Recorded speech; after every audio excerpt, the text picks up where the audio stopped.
तो एक सेशन हम लोगों ने लास्ट टाइम जो लिया है जिसपे हम लोगों ने डिस्कशंस किए थे,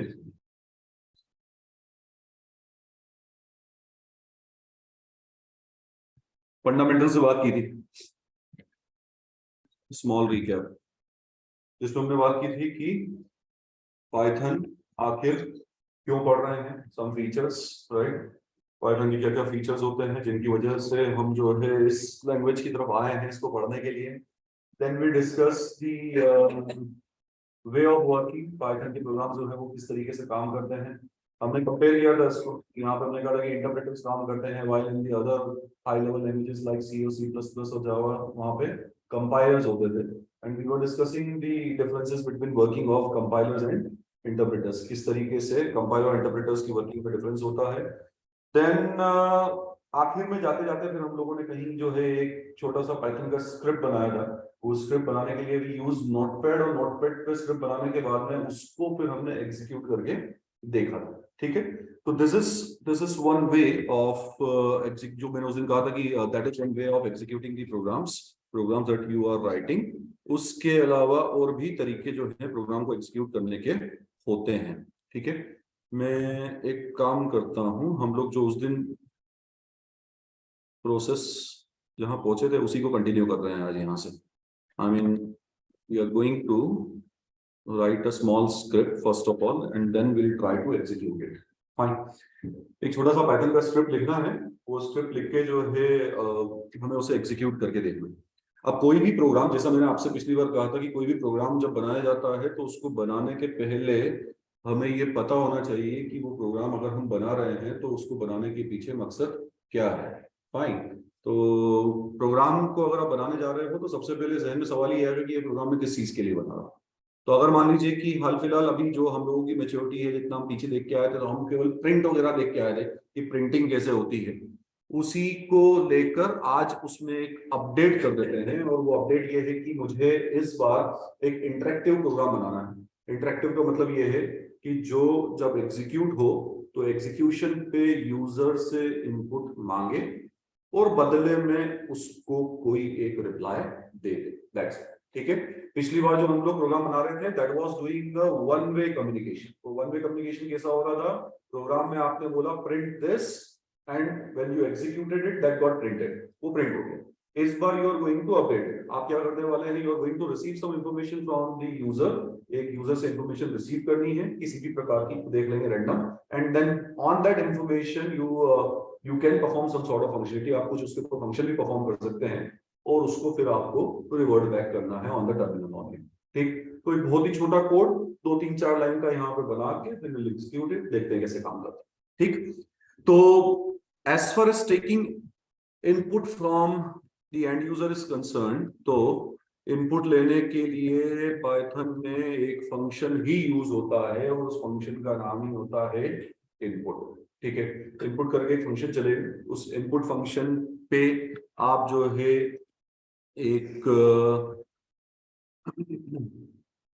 ऑप्शनल मैसेज भी दे सकते हैं।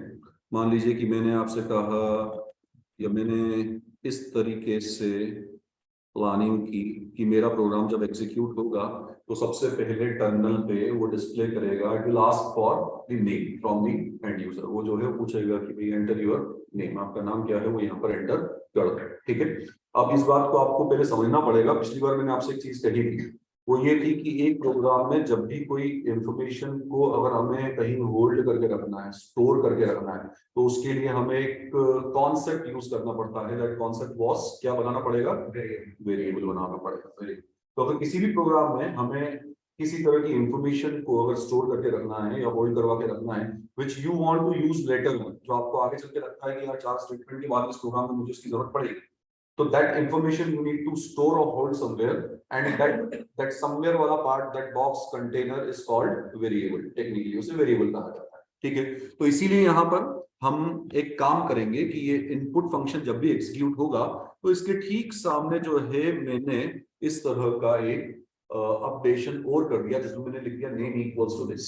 अब नेम जो है it is just a random thing, ये कुछ भी हो सकता है, जरूरी नहीं कि यहाँ पे नेम ही लिखा जाए कि मैं नेम ले रहा हूं तो मैं नेम ही, ऐसा नहीं है। ये मेरा चुना हुआ एक नाम है, आप रेंडमली आपके वेरिएबल का कोई और नाम भी ले सकते हैं। Fine, it is just a random name, there is no relation between this thing that कि आपने नाम मांगा है तो आप नाम ले रहे हो, ऐसा बिल्कुल नहीं। वेरिएबल का नाम आप आपके हिसाब से कुछ भी और ले सकते हैं, फाइन। पर हाँ, जैसे ही मैंने ये लिखा name equals to input of this, इसको हम ऐसा पढ़ते हैं या इंटरप्रेटर इसको ऐसा ट्रीट करेगा, this function will be executed, this will print the string that you have given within the apostrophe on the screen, then screen hold होगी, it will ask for the name, user कहीं वहां पर जो है अपना नाम enter करेगा, नाम जैसे ही उसने लिखा और एंटर प्रेस किया तो वो नेम जो है that will be caught by this variable in the program, वो जो वेरिएबल नेम जो है वो जाकर एसोसिएट हो जाएगा इस वेरिएबल के साथ, ठीक है। अब कोई भी जब जानकारी आती है एंड यूजर से प्रोग्राम की तरफ, तो उस जानकारी को कहीं ना कहीं आपको कैच करना पड़ेगा, ठीक है। तो वो कैचिंग मैकेनिज्म, ये आपने जैसे वेरिएबल का नाम दिया तो उसका मतलब ये होगा कि जो भी वहां से इंफॉर्मेशन आनी है वो एसोसिएट हो जाएगी उस वेरिएबल के साथ, तो वो देना बहुत जरूरी है। If you are seeking some information, आपको किसी तरह की जानकारी अगर चाहिए तो फिर उसको आपको किसी न किसी वेरिएबल में कैच तो करना पड़ेगा ही, fine.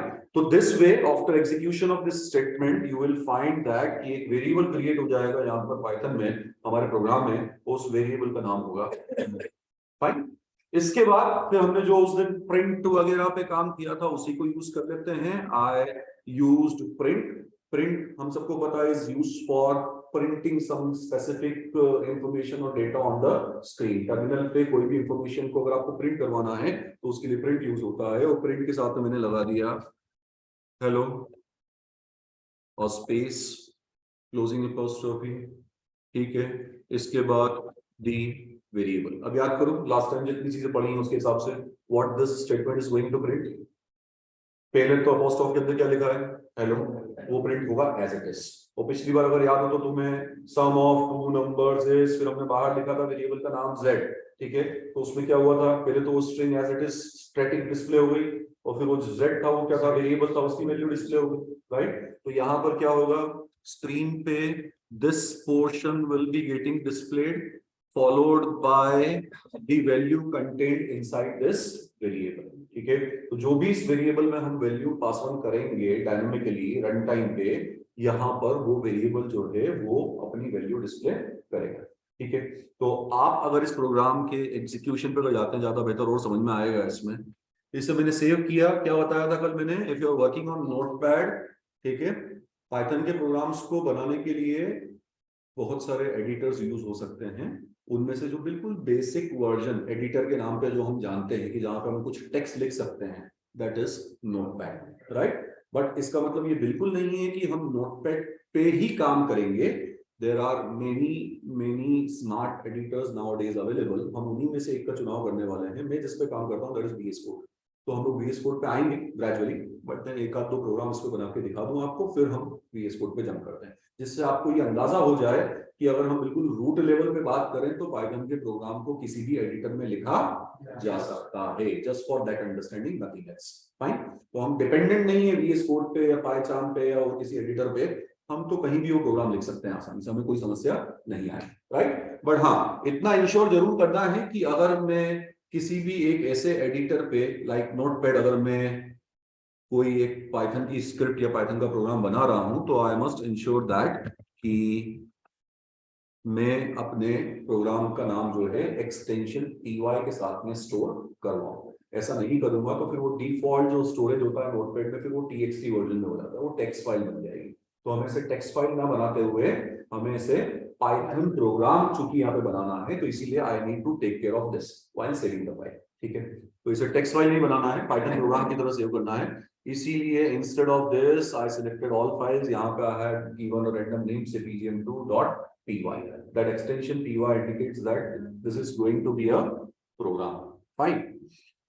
And then I saved it, this got saved somewhere in my drive, and what was the folder's name? Okay,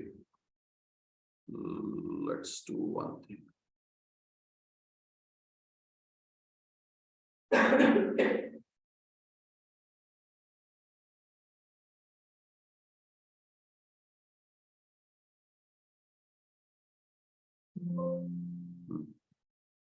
so I saved it. क्या किया था बेटा उस दिन इसको एग्जीक्यूट करने के लिए?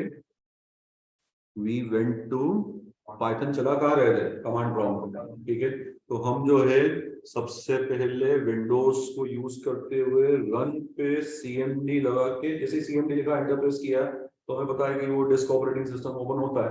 तो डॉस प्रॉम्प्ट ओपन किया, उस डॉस प्रॉम्प्ट में भी यहाँ पर we need to first of all write Python. अगर ऐसा लिखते हैं तो हम पाइथन शेल में इंटरप्रेटर मोड में चले जाते हैं अंदर। ठीक है, फिर मैंने उस दिन कहा था कि प्रोग्राम को अगर आपको यहाँ से, जो आप ऑलरेडी आपके ड्राइव में सेव करके आए हो, उस प्रोग्राम को अगर आपको यहाँ से एग्जीक्यूट करवाना है तो that day I told you that कि उसके कई तरीके हैं। उसमें से एक तरीका हमने उस दिन देखा था, वो तरीका लेकिन पाइथन के अंदर नहीं लाता है। उसमें हमने क्या कहा था कि बाहर डॉस प्रॉम्प्ट पे ही हमें लिखना है पाइथन फॉलोड बाय प्रोग्राम का नाम, right? What was the name? pgm2.py. this is what we have given there, right? Look at this screen here, look at the behavior that you're getting. तो आपने जैसे ही लिखा Python space the name of program pgm2.py, तो actually that program is getting executed now. उस program का execution जो है वो यहाँ पर शुरू हो गया, राइट? अब प्रोग्राम में जो आपने दो लाइनें दी हैं या जो भी आपने वहां पे कोड लिखा था, उसमें से this first line here is getting executed. अभी हाल फिलहाल कंट्रोल यहाँ पर है, ठीक है? That's why on screen you are getting this, enter your name and screen got holds there. वहां पे स्क्रीन रुक गई है क्योंकि वो एक इनपुट फंक्शन लगा हुआ है और इनपुट एक्सपेक्ट करता है कि जब तक कि अब यूजर जो है इनपुट नहीं ले देता तब तक प्रोग्राम में कंट्रोल आगे नहीं जाएगा। फाइन, तो इसीलिए it is asking desiring for an input here. मैंने कहा रेंडमली कि कोई एक नाम जो है वो मैंने यहाँ पर एंटर किया and then I am about to press enter. जैसे ही मैं एंटर प्रेस करता हूँ, थोड़ा सा क्या होता है कि आप अगर मान लीजिए कि डिजायर कर रहे हैं, आप उम्मीद कर रहे हैं कि आप आगे चल के भविष्य में कोई प्रोग्रामर बन जाएंगे बहुत ही धुआंधार कॉम्पिटेंट, तो उस केस में पहली चीज जो मैं आपको यहाँ पे सलाह दूंगा वो ये होगा, प्रोग्राम में लिखे हुए एक एक स्टेटमेंट को ना आपके दिमाग में चलते हुए देखना चाहिए आपको। ये क्या कर रहा है, इसका बिहेवियर कैसा होगा, इसके बाद इस पोर्शन में क्या होगा। अगर वो एग्जीक्यूशन, वो पूरा फ्लो जो है आपको ऐसा लगता है कि हाँ मुझे समझ में आने लग गया है कि ये लाइन क्या कर रही है, ये क्या कर रही है, अब क्या होगा, अब क्या होगा, प्रोग्राम का बिहेवियर प्रोग्राम को देख के बताने लायक स्थिति बन जाए, इतना हमें करना है। वो हमें कॉम्पिटेंसी जो है वो अचीव करनी है। फाइन, तो ये तो फिर कुछ भी नहीं है, तो 2 लाइन है। तो जैसे ही मैं एंटर प्रेस करूंगा, तो एंटर प्रेस करने का मतलब क्या होता है कि ये स्टेटमेंट जो है इसका एग्जीक्यूशन कंप्लीट हो जाएगा। फाइन, और जो मैंने भी थोड़ी देर पहले कहा था उस बात को समझना कि ये स्टेटमेंट जो है एक्चुअली टू वे कम्युनिकेशन कर रहा है। टू वे कम्युनिकेशन मतलब सबसे पहले इसने क्या किया, इसने ये जो स्ट्रिंग थी उसको प्रिंट किया on the screen, then it waited. ठीक है, फिर इसने वेट किया। वेट कब तक किया, जब तक कि यूजर ने एक्चुअली उसका नाम एंटर नहीं कर दिया। फाइन, तो तब तक यहाँ पे कंट्रोल रुका रहेगा प्रोग्राम में। आपने इसके बाद 100 लाइन लिखी हो, 200 लाइन लिखी हो, उससे कोई फर्क नहीं पड़ता। It will wait for the input. ठीक है, जैसे ही वहां पे इनपुट लिख के या कोई भी स्ट्रिंग लिख के आपने एंटर प्रेस किया, तो एंटर प्रेस करते से ही फिर मैंने क्या कहा था कि अगर एंड यूजर कोई एक इंफॉर्मेशन आपको दे रहा है, प्रोग्राम को दे रहा है, ठीक है, आपसे मेरा मतलब ये है कि यहाँ पे 2 स्टेक होल्डर्स हैं that you need to understand. एक है आपका प्रोग्राम और एक है प्रोग्राम को एग्जीक्यूट करने वाला यूजर। फाइन, तो प्रोग्राम तो आपने बना लिया, वो तो अपनी जगह पर है। अब यूजर जो उसको एग्जीक्यूट करता है, अभी तो मैं खुद ही यूजर का रोल प्ले कर रहा हूँ, कोई और भी हो सकता है, थर्ड पार्टी। फाइन, तो आपके प्रोग्राम ने बोला एंटर योर नेम, यूजर ने बोला माय नेम इज दिस। ठीक है, जैसे ही वो इंफॉर्मेशन आई तो मैंने कहा था कि अब उस आई हुई इंफॉर्मेशन को your program needs to catch somewhere. ठीक है, वो चीज मैं पहले आपसे बोल रहा था कि इसे कहीं ना कहीं उस इंफॉर्मेशन को होल्ड करना पड़ेगा। तो इसीलिए name is going to be a variable here and that variable will hold that information जो प्रोग्राम की तरफ से आ रही है इसके पास, जो कि रन टाइम पे हम लोग वहां पर दे रहे हैं। ठीक है, and then followed by this. तो जैसे ही आपने वहां पे एंटर प्रेस किया, वो जो हमने स्ट्रिंग वहां पे दी थी that will be getting stored in this variable name.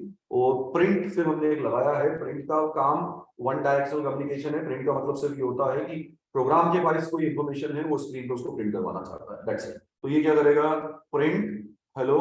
Hello is a static string जो कि अपोस्ट्रोफ के अंदर लिखी हुई है, तो ये हर बार ऐसी प्रिंट होगी, लेकिन I need to concat this string with that variable that I have taken. Concatenation का मतलब होता है इसके साथ मैं उस वेरिएबल को लगाना चाहता हूँ, जोड़ना चाहता हूँ, मर्ज करना चाहता हूँ, ठीक है। तो इसीलिए this static thing with this variable that will be getting printed here, look at this, ये पोर्शन। तो आपने बोला नाम बताओ, नाम दिया, जैसे ही नाम दिया तो उसने सामने से ग्रीट कर दिया आपको, हेलो सौरभ, ठीक है।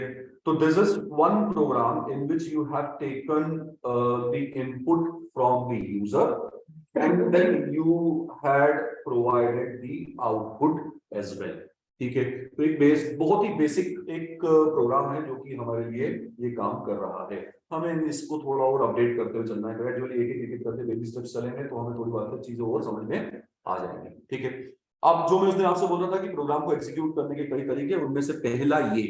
इसके अलावा अगर मान लीजिए कि हम शेल में होते हैं, मतलब इंटरप्रेटर मोड में अंदर होते हैं, पाइथन जो है उसी में उसके टर्मिनल पे ही बैठे होते हैं जो मैंने कहा था, ठीक है।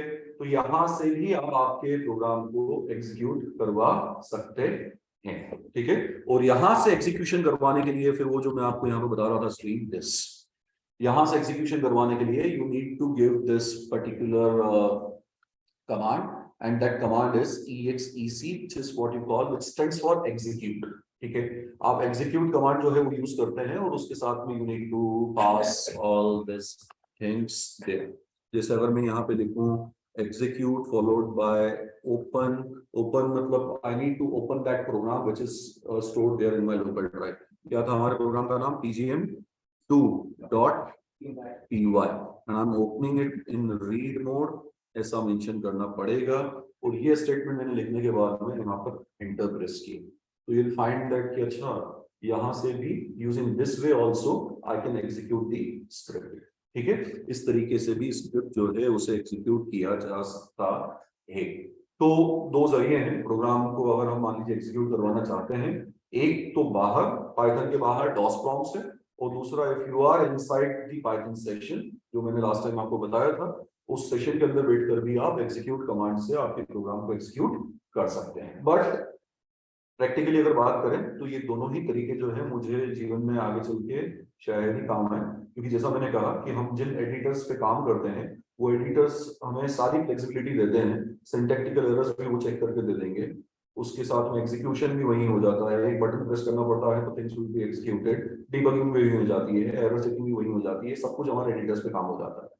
यहाँ चूंकि हम नोटपैड पे थे तो नोटपैड पे होने की वजह से हम लोग एग्जीक्यूशन को लेकर फिर बाहर आते हैं और उसको अलग से एग्जीक्यूट करते हैं, फाइन। तो वो हम करेंगे, पर उसका मतलब ये बिल्कुल नहीं है कि हमें ये नहीं पता होना चाहिए, हमें ये भी पता होना चाहिए, that's why we are discussing this, fine.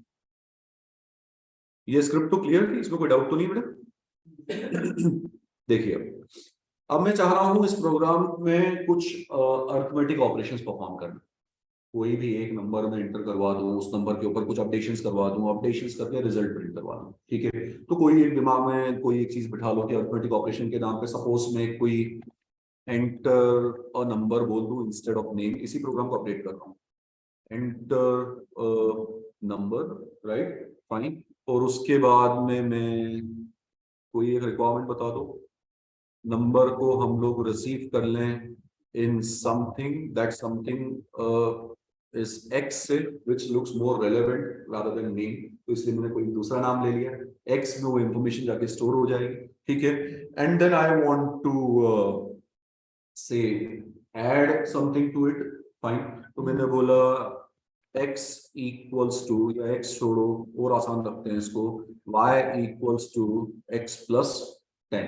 तो इसका मतलब क्या हो गया, इसका मतलब ये हो गया that variable x is having some sort of information, that value is coming from the outer world, वो एंड यूजर जो है रन टाइम पे दे रहा है, आप सिर्फ उसमें क्या कर रहे हैं, +10 करके रिजल्ट को स्टोर कर रहे हो in a new variable which you are declaring here in the program only, and that variable is y, ठीक है।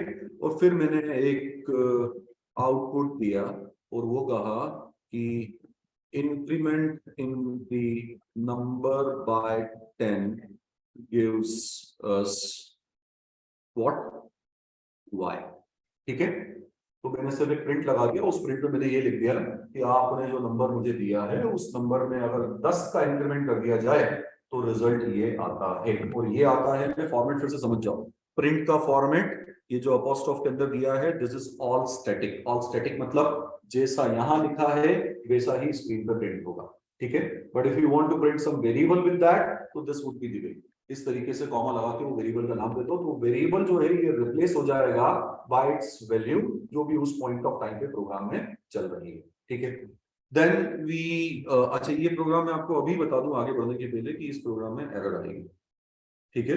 ये प्रोग्राम में एक समस्या है, वो समस्या हमें समझनी है। सबसे पहले आई सेव्ड इट, तो मेरे एक एक स्टेप पे तुम बारीकी से नजर रखना। अभी ये प्रोग्राम कुछ और स्क्रिप्ट कैरी कर रहा था, अभी मैंने इसको चेंज करके इसे सेव कर दिया। तो सेव कर दिया का मतलब ये हो गया कि अब मेरी लोकल ड्राइव पे pgm2.py is this, not that जो पहले रखा हुआ, ठीक है। And then I went back there, मैं वापस यहाँ आ गया और उसके बाद में I tried executing the thing जो कि मैंने पहले करी। तो exec कमांड के साथ में वापस से फिर से ओपन करते हुए pgm2.py something that I want to execute, execution पे मैंने एंटर प्रेस किया। इस बार उसने मुझसे पूछा enter a number instead of enter your name, क्योंकि दैट प्रोग्राम गॉट अपडेटेड। तो आपको वो अपडेटेड वर्जन जो है वही यहाँ पर एग्जीक्यूट होगा अगर आपने उसे सेव करके यहाँ पर आएंगे तो दैट इज वेरी लॉजिकल है ना, इसको तो समझने में कोई दिक्कत नहीं आनी चाहिए। एक नंबर एंटर करना है और उस नंबर को मैंने सपोज दिया यहाँ पर 10, ठीक है। What will I get as my result? हाँ 20, क्योंकि 10 is the value that I entered here, that I'm supposed to enter here, I'm going to enter here. It will be getting stored in x में आप जोड़ रहे हो 10 और उसको आप स्टोर कर रहे हो y में। तो कायदे से अगर देखें तो 10 + 10 जो है वो 20 होके y में स्टोर हो जाना चाहिए और यहाँ पे रिजल्ट आना चाहिए 20, ठीक है। Then I pressed enter after this, ठीक है।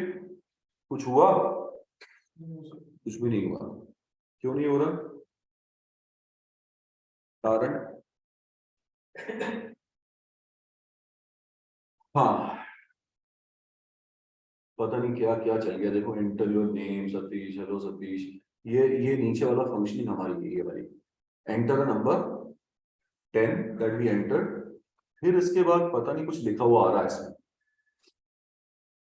file stdio line 1 in module file. This is also one thing which as programmer I need to learn, ठीक है।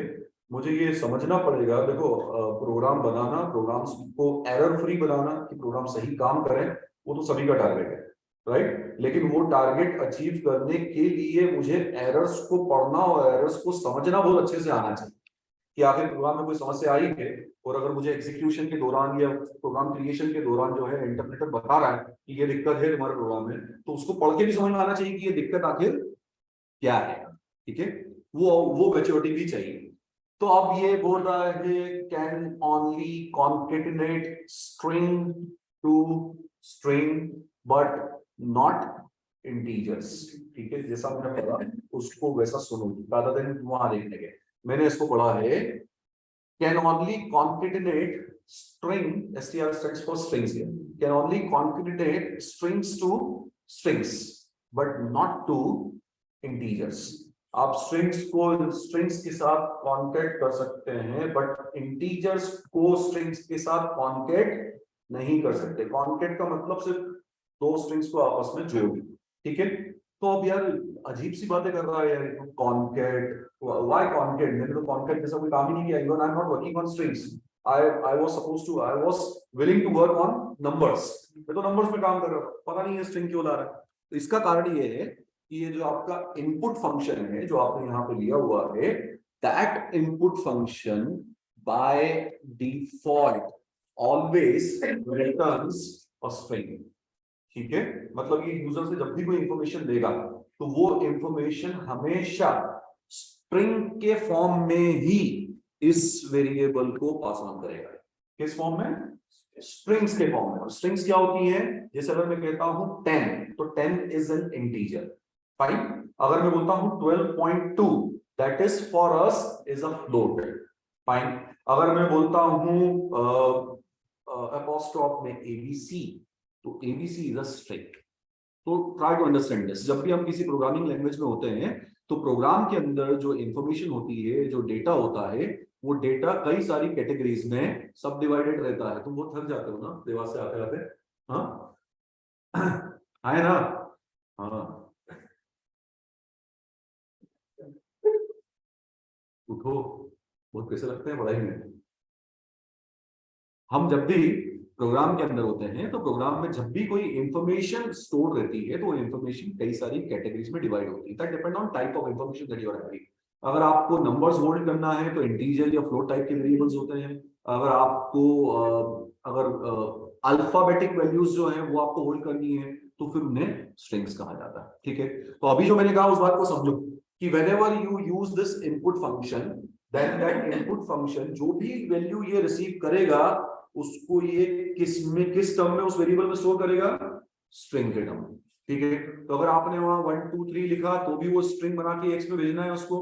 अगर आपने वहां पे कोई नाम लिखा तो भी स्ट्रिंग बना के भेजना है उसको वेरिएबल में, ऑलवेज अ स्ट्रिंग। फाइन, तो if x is a string here that you can check also. Wait, let's do one thing.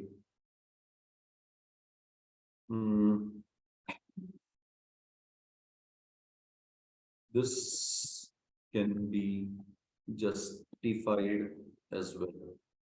x receive करने के बाद में मैं एक काम कर रहा हूं, मैं यहां पर प्रिंट कर रहा हूं टाइप ऑफ x। ठीक है, type is also function, type is also function. अभी हम ये समझते हैं कि टाइप दरअसल एक ऐसा फंक्शन है जो किसी भी वेरिएबल का टाइप प्रिंट करता है कि आखिर ये वेरिएबल किस प्रकार का है। ठीक है, तो अब मैंने x तो रिसीव कर लिया इस पॉइंट ऑफ टाइम पे और उसके बाद I am printing type of x, that's it. Fine, as far as this two statements are concerned in the program, ये जो मैंने अभी यहाँ पे जो साइन लगाए हैं हैश के, ठीक है, वो ये बताते हैं कि ये दोनों अब कमेंट आउट हो गए, दोनों स्टेटमेंट कमेंट आउट हो गए, मतलब कि इनको इंटरप्रेटर अब एग्जीक्यूट नहीं करेगा, they are not part of program, वो प्रोग्राम का हिस्सा नहीं। तो प्रोग्राम में दो ही स्टेटमेंट्स हैं, एक है enter number which you want to store into x and then I am trying to print type of x, that's it. ठीक है, तो I again executed the program और एग्जीक्यूशन के बाद में task for the number again I enter the number and look what you are getting here. इस पे ध्यान दो, what is this, str, that str stands for string। ठीक है, तो that indicates that कि अच्छा okay, I was expecting x to be a number, मैं सोच रहा था कि x जो है वो क्या बन जाए, नंबर बन जाए, इंटीजर बन जाए, और इंटरप्रेटर या सिस्टम ने उसको क्या बना रखा है, स्ट्रिंग बना रखा है। And this was the reason कि आपका वो प्रोग्राम जो है वो ठीक से काम नहीं कर रहा था, क्योंकि आप जब इस प्रोग्राम में थे यहां पर, let's delete this first and then execute and then understand this, आप जब यहां पर थे तो x एक स्ट्रिंग होने के नाते जब आप उसको 10 के साथ में ऐड करवा रहे हो तो वहां पर फिर इंटरप्रेटर को समस्या आ रही है, वो बोल रही है कि एक स्ट्रिंग को आपको इंटीजर के साथ में ऐड करने की सुविधा जो है वो हम नहीं दे पाए, right. How can you add a string to an integer, that is not possible. Fine, तो अब इसमें एक ही काम करना है मेरे भाई, वो काम क्या है कि x जो है उसको किसी भी तरीके से क्या बना दें, क्या बना दें, इंटीजर बना दें। ठीक है, x को किसी तरीके से इंटीजर बना दें, अगर वो इंटीजर बन जाएगा तो मुझे लगता है rest of the program will then work perfectly, कोई दिक्कत नहीं आएगी उसको। ठीक है, अब उस आई हुई वैल्यू को जो स्ट्रिंग बन रही है उसको इंटीजर बनाने के लिए एक और अपडेट हम प्रोग्राम में कर देते हैं। Very good, that update is कि हम इस पूरे इनपुट के बाहर, ठीक है, एक टाइप कास्टिंग कर देते हैं, और टाइप कास्टिंग मतलब कि यहाँ पर उसमें लगा देते हैं INT। INT लगाया, ब्रैकेट्स के सेट में वो पूरा का पूरा इनपुट ले लिया, उसको हम कैसा इंटरप्रेट करते हैं, whatever this input is going to return, ध्यान देना, whatever this input is going to return, that INT is going to convert it into integer। ठीक है, जो भी वहां उस इनपुट की तरफ से रिटर्न होके आएगा 10 20 30 जो भी हम वहां पे लिख रहे हैं, ठीक है, INT उसको इंटीजर में कन्वर्ट कर देगा। ठीक है, जैसे ही वो कन्वर्जन होगा उसके बाद जाके वो वैल्यू किसमें एसोसिएट हो जाएगी, x में। इस बार आप जब ये अरिथमेटिक ऑपरेशन परफॉर्म करेंगे तो आपको बिल्कुल दिक्कत नहीं आएगी, then the things will work well। I saved it again, I went for the execution of program again, I entered 10 again, but this time I'm getting the result as we were desiring। ठीक है, जैसा result चाहिए था वैसा यहाँ पर मिल रहा है। Increment in the number by 10 gives us 20। Fine, so this was one small issue in the program because of which the program was not working well। इस कारण से प्रोग्राम जो है वो काम नहीं कर रहा। क्वेश्चन हाँ बताए। जैसे आपने इसमें आईआईटी लिखा है, सपोज इन केस अगर वो अल्फाबेटिक में आपको पता स्ट्रिंग, तो इस केस को अगर आपको उल्टा कर देंगे, आप पे अपनी स्ट्रिंग का कोई आईआईटी के बदले में स्ट्रिंग या काया एसटीआर वो डालने में कहा उसमें है, यहाँ पे दिक्कत आएगी फिर उसमें। नहीं उसका वो बदल जाएगा, मतलब अभी जो न्यूमेरिकल है वो दैट में वो मैं आपकी बात समझ गया। उसका मतलब ये हो जाता है कि the program is asking for an integer but then the user accidentally enters a string. This is what you see, yes है ना? तो ऐसे केसेस में आपको अपने प्रोग्राम को प्रोग्राम के अंदर आपको वो चीजें जो है ना एक जिसको बोलते हैं कि वो मैकेनिज्म कोड करना पड़ेगा। मतलब इस प्रोग्राम में तो नहीं, बट लेकिन हाँ हम उस प्रोग्राम में इस तरह का मैकेनिज्म कोड कर देंगे कि अगर इस तरह से कोई सिचुएशन आती है तो I will re ask for the input to the user. ठीक है, मतलब आप, मैं आपकी बात तो सारी तरीके से सहमत हूँ और यही हमें सोचना भी है इसी तरीके से, क्योंकि ऐसा बिल्कुल जरूरी नहीं है कि कहीं पर अगर नाम पूछा गया है तो नाम ही एंटर होगा। हो सकता है नाम की जगह कई बार गलती से फोन नंबर एंटर हो जाते हैं या कुछ हो जाता है, एंटर प्रेस करते हैं, तो आपका प्रोग्राम इतना कॉम्पिटेंट हो कि उस समय रोके कि जो मुझे चाहिए आप वो नहीं दे रहे, तो नहीं दे रहे हो तो फिर दो ऑप्शन होते हैं, या तो प्रोग्राम वहां पे टर्मिनेट हो जाए, ठीक है, और या फिर वहां रुक के ये बोले कि वो इन्फॉर्मेशन फिर से दे दो। ठीक, तो that those things we need to code here, उसके लिए एडिशनल कोडिंग करनी पड़ेगी, वो एडिशनली हमें आपके स्टेटमेंट्स जो है वो लगाना पड़ेगा। अगर जो नॉर्मल प्रोग्राम है वो स्ट्रिंग के लिए ऐसे चलेगा उसके पहले आप हाँ जो आप प्रोग्राम बनाए, हाँ, अगर आपने आईएनटी से कास्टिंग नहीं करी है तो इनपुट तो वैसे भी स्ट्रिंग लेगा। स्ट्रिंग लेंगे हाँ दैट इज अल्फा, हाँ, that is alpha numeric. Alpha numeric बोलते हैं उसको, दोनों तरह चीजें जा सकती हैं, इसमें कोई दिक्कत दोनों नहीं। चल जाएगा। ठीक है, तो इस तरीके से जो है हम लोग नंबर्स जो हैं वो रीड करवा सकते हैं उनको टाइप कास्ट करते हुए। अगर इंटीजर की रिक्वायरमेंट हो आईएनटी लगा दो, उससे आपका काम हो जाएगा। ठीक, इसमें अब कास्टिंग जो है वो अलग अलग तरीके से हो सकती है, INT is not the only option that is available.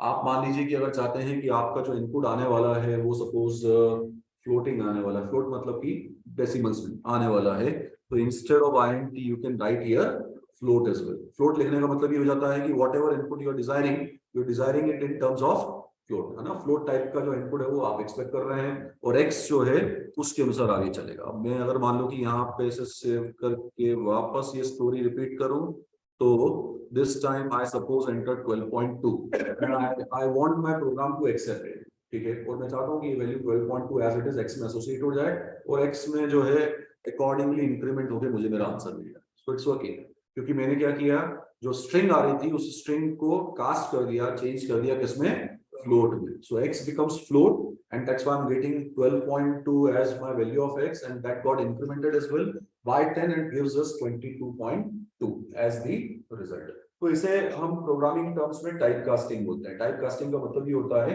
कि जिसमें आप एक डेटा टाइप को दूसरे डेटा टाइप के टर्म में कन्वर्ट कर देते हैं, क्योंकि आपके प्रोग्राम की रिक्वायरमेंट जो है उस तरीके की होती है।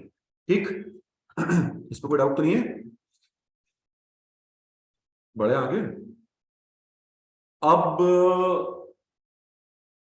एक छोटी सी रिक्वायरमेंट और लेके चलते हैं, छोटा सा सिचुएशन क्रिएट कर देते हैं। मान लो कि मुझे एक प्रोग्राम बनाना है which takes an input from the user, an integer again, and just checks whether that number that the user entered is an even number or an odd number। ठीक है, वो even है या फिर odd है। even odd क्या होता है? वो होते हैं जो 2 4 ये सब, 2 4 सब। odd मतलब और ये थे 1 3। इसको जनरली डिफाइन करें तो किसे बोलेंगे? क्योंकि जनरल डेफिनेशन पता होगी तो मैं प्रोग्राम लिख पाऊंगा। इवन नंबर्स वो होते हैं जो 2 के साथ चलते हैं, 2 के गैप्स में चलते हैं, 2 4 8 2 4 6 8। और ऑड ये रहते हैं जो 1 2 पे 1 3 6 नहीं 1 3 5। तो मेरी बात रिपीट कर दी यार, जनरली कैसे बोलेंगे?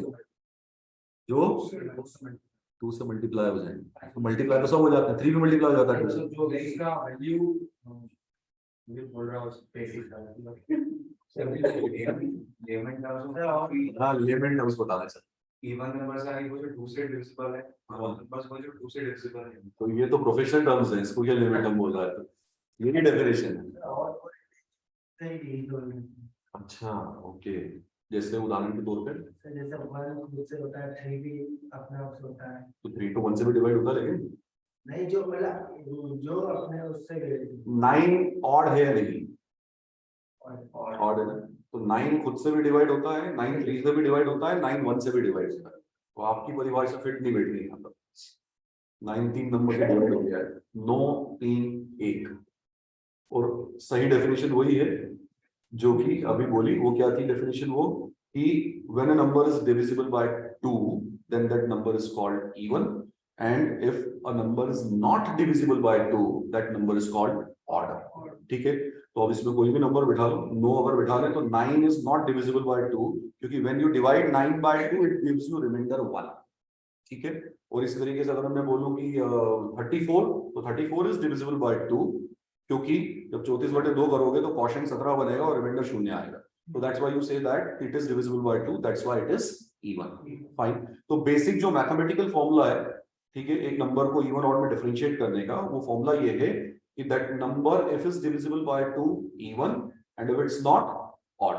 फाइन, बस इसी गणित को हमें लिखना है यहाँ प्रोग्राम में, जिससे मेरा प्रोग्राम जो है वो कम्युनिकेट कर ले यूजर से, एक नंबर ले ले और उसको बता दे कि ये नंबर जो है इवन है या फिर ऑड। That's it. फाइन, तो this is what we are supposed to do here. इसके लिए सबसे पहली रिक्वायरमेंट, प्रोग्राम में समझना क्या करना रहता है। सबसे पहली रिक्वायरमेंट, यूजर से एक नंबर लेना पड़ेगा। तो लेना पड़ेगा मतलब कि you need to use input first of all. तो इनपुट में हमने लिख दिया enter number. Fine, and then we went ahead, और हमें ये भी पता है कि this needs to be got by something, तो that something is say x। ठीक है, x में वैल्यू आएगी, but since we are looking for an integer not a string, that's why casting the output of this function using int से उसको cast भी कर दिया, जो भी पिछले प्रोग्राम में बताया था कि जो भी इनपुट देता है वो बाय डिफॉल्ट पढ़ के प्रोग्राम को स्ट्रिंग देता है। तो स्ट्रिंग देता है तो स्ट्रिंग को पहले इंटीजर में कन्वर्ट किया और फिर उसको एक्स में सेव करवाया। ठीक है, तो इस स्टेटमेंट के बाद में हम तो पीछे के प्रोग्राम से समझ के आए थे कि हमारे पास प्रोग्राम में एक्स नाम का एक इंटीजर आ जाएगा। Fine, then we are thinking कि अच्छा ओके, तो क्या करूं, इसको 2 से डिवाइड करना पड़ेगा। अब पिछली बार कुछ मैंने बेसिक ऑपरेशंस आप लोगों को बताए थे, आपको ध्यान हो तो क्या क्या चीजें डिस्कस की थी लास्ट टाइम मैंने, कि हम मल्टीप्लिकेशन एडिशन इस तरीके से कर सकते हैं दो नंबर्स को।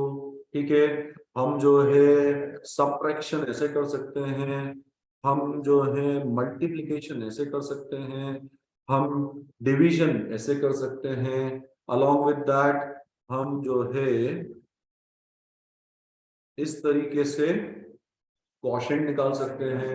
11/2 quotient 5, right, then modulus 11/2 remainder 1। ठीक है, तो this are some arithmetic operators that we discussed last time. इन्हीं में से एक का उपयोग हमें करना है, and that operator is modulus operator, आखिरी वाला। ठीक है, अब आप डिफरेंसेस को निकालना शुरू कर दो। 11 को 2 से डिवाइड किया, यहाँ ध्यान देना, ये जो भी किया है ऊपर दिस थिंग, 11 को 2 से डिवाइड किया and I am looking for remainder. What is the remainder? 1। So I concluded that this number is odd. Fine. 12 को 2 से डिवाइड किया, I'm looking for remainder only. I'm not interested in quotient. ठीक है, I'm looking for remainder. What is the remainder? 0. So I concluded that this number is even. And I followed this for 2-3 more numbers, say 13 with 2, remainder 1 again. That's why it is odd. 14 with that 2, remainder is 0, so it is even. Generalizing this observation that जो भी number मेरे पास आया है उसको 2 से divide करके अगर reminder आ जाए और remainder if is 0 then the number will be even. ये 4-5 ऑपरेशंस को देखो और इसी को देख के दिमाग में पैटर्न बना लो कि यहाँ पे क्या चल रहा है। आप ध्यान दो, चाहे 12 हो, चाहे 14 हो, चाहे 16 हो, 18 हो, 20 हो, 22, 24, for all the even numbers you will find that कि जब भी आप उस even number को 2 से डिवाइड करके रिमाइंडर अगर चाहते हो तो रिमाइंडर जो है वो हमेशा क्या आएगा? 0 ही आएगा। And this is what we are going to use in our program. यही प्रोग्राम हम यूज करने वाले हैं कि हमारे एंटर्ड नंबर को हम 2 से डिवाइड करके रिमाइंडर फेच करेंगे। We are not interested and bothered about the quotient, नहीं चाहिए, ठीक है। हम रिमाइंडर निकालेंगे, रिमाइंडर अगर 0 आ गया तो हम प्रिंट कर देंगे that the number is even, right, या फिर ऑड, दो ही कैटेगरी है, ठीक है। तो इसीलिए this thing we need to write there. अब इसके साथ में प्रोग्राम का स्ट्रक्चर जो बनता हुआ दिख रहा है वैसा बनता हुआ दिख रहा है कि हमें कुछ कंडीशनल बातें करनी है कि अगर ये रिमाइंडर ऐसा हो जाए तो ये प्रिंट करना है। तो ये अगर और मगर, अगर ऐसी बातें आ गई तो फिर प्रोग्राम में हम लगाते हैं कंडीशनल स्टेटमेंट्स, और कंडीशनल स्टेटमेंट्स जो है उनको यूजुअली प्रोग्रामिंग लैंग्वेज में कहा जाता है इफ एल्स, ठीक है। वो इफ एल्स वगैरह की जरूरत जो है वो ऐसी परिस्थितियों में हमें पड़ती है। फाइन, थोड़ा सा अभी प्रोग्राम को आसान रखता हूं, मैं एक काम करता हूं, मैंने एक और वेरिएबल लिया, उस वेरिएबल का नाम दे दिया मैंने rem, which stands for remainder, ठीक है। And rem I calculated by dividing x by 2 and fetching its remainder, ठीक है। तो जो भी एंटर्ड नंबर था उसको 2 से बार लगाया और उससे जो भी रिमाइंडर निकल के आ रहा है उसको rem में स्टोर कर लिया। तो अब आप इस बात को समझें कि आपके पास कोई भी इंटीजर यूजर जो है इनपुट दे दे, rem की दो ही पॉसिबल वैल्यूज है, या तो 0 है या फिर 1 है, इसके अलावा और कुछ नहीं आएगा। 2 से भाग देने पर या तो 0 ही आता है या फिर 1 आता है, और कुछ नहीं आ सकता, राइट। तो हमने लिखी वो condition, that condition is if, fine. तो इसे कहा जाता है कंडीशनल ब्लॉक पाइथन में। तो this is again a new thing that we are going to introduce now. Conditional block जो कि एग्जीक्यूट होता है केवल तब जब एक दी हुई कंडीशन सक्सेसफुली सेटिस्फाई होती है तो, राइट। तो मैंने लिखा if rem is equals to 0, ठीक है। जब आप इस तरीके से कोई भी कंपैरिजन करते हैं, इक्वलिटी चेक लगाते हैं, तो उसमें सिंगल इक्वल्स टू नहीं लगता है, उसमें क्या लगते हैं, double equals to. Fine, single equals to कहां चलता है, उसे कहा जाता है असाइनमेंट। तो मैं दोनों चीजों को यहां पर बोल रहा हूं वापस से, when you use single equals to, interpreter treats it as assignment. Assignment मतलब कि ये जो राइट हैंड साइड पोर्शन है एक्सप्रेशन का, इसकी वैल्यू लेफ्ट हैंड साइड वाले वेरिएबल के साथ एसोसिएट हो जाए, ठीक है। तो that is what you call assignment, ठीक है। पर जब आप डबल इक्वल्स टू लगाते हैं तो इंटरप्रेटर इंटरप्रेट्स इट्स एज कि आप दरअसल यहां पर एक चेक लगा रहे हैं whether this thing is equals to that thing और नॉट, ठीक है। तो यहाँ पर दो ऑपरेंड्स जो है वो आपस में जांचे जा रहे हैं कि वो बराबर है या फिर नहीं है। और पहले केस में आप RHS की वैल्यू LHS में सेव करवाना चाहते हैं, तो दोनों वो अलग अलग चीजें हैं। फाइन, तो इफ के साथ में जब भी मैं इस तरह का इक्वलिटी चेक लगाऊं तो I will never use single equals to sign, I will use double equals to, right. Then if का अपना फॉर्मेट है, उस फॉर्मेट के हिसाब से आपने इफ लिखना है, इफ के बाद में आपको वो कंडीशन लिखनी है जिसके ऊपर आपका आने वाले प्रोग्राम का एग्जीक्यूशन डिपेंडेंट है, और उसके बाद आपको लगाना है कॉलन साइन, ठीक है। कॉलन साइन लगा के यू विल प्रेस एंटर, और एंटर प्रेस करने के बाद में 4-5 स्टेटमेंट आगे आ जाओ, इसे इंडेंटेशन कहा जाता है, इसे कहा जाता है इंडेंटेशन, ठीक है।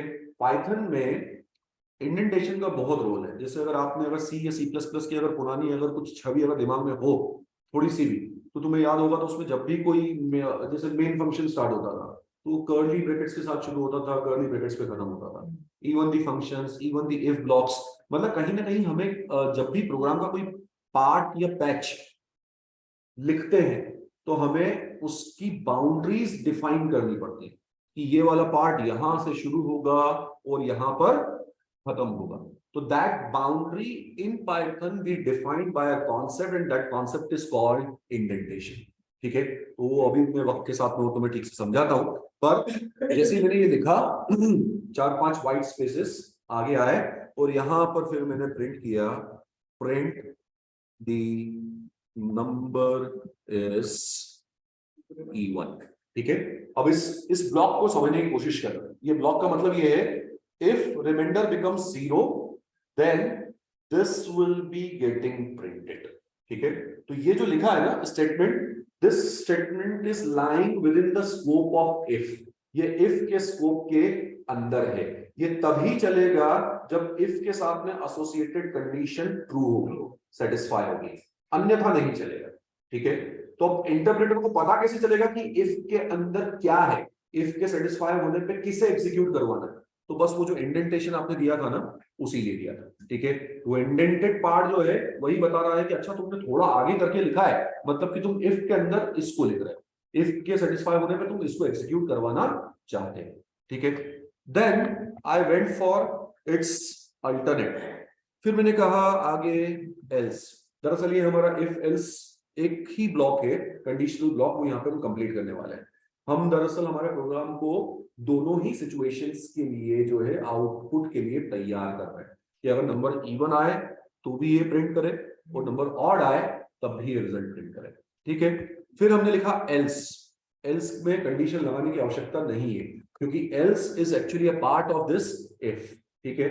और वो तो मतलब ही समझ में आ रहा है कि इफ अगर मान लीजिए फेल हो गया तो फिर एल्स वाले पार्ट को एग्जीक्यूट होना है, ठीक है। तो else colon enter, then the same thing, indentation, and then print. What will I print here?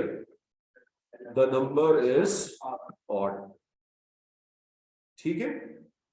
तो वो इंडेंटेशन यहाँ खत्म हो गया था, तुम देखो यहाँ पर ये एल्स मैंने वापस पीछे लिखा है, इफ के ठीक नीचे अब जो प्रोग्राम का नॉर्मल फ्लो था, नॉर्मल जो पोजीशन थी वहां लिखा है एल्स।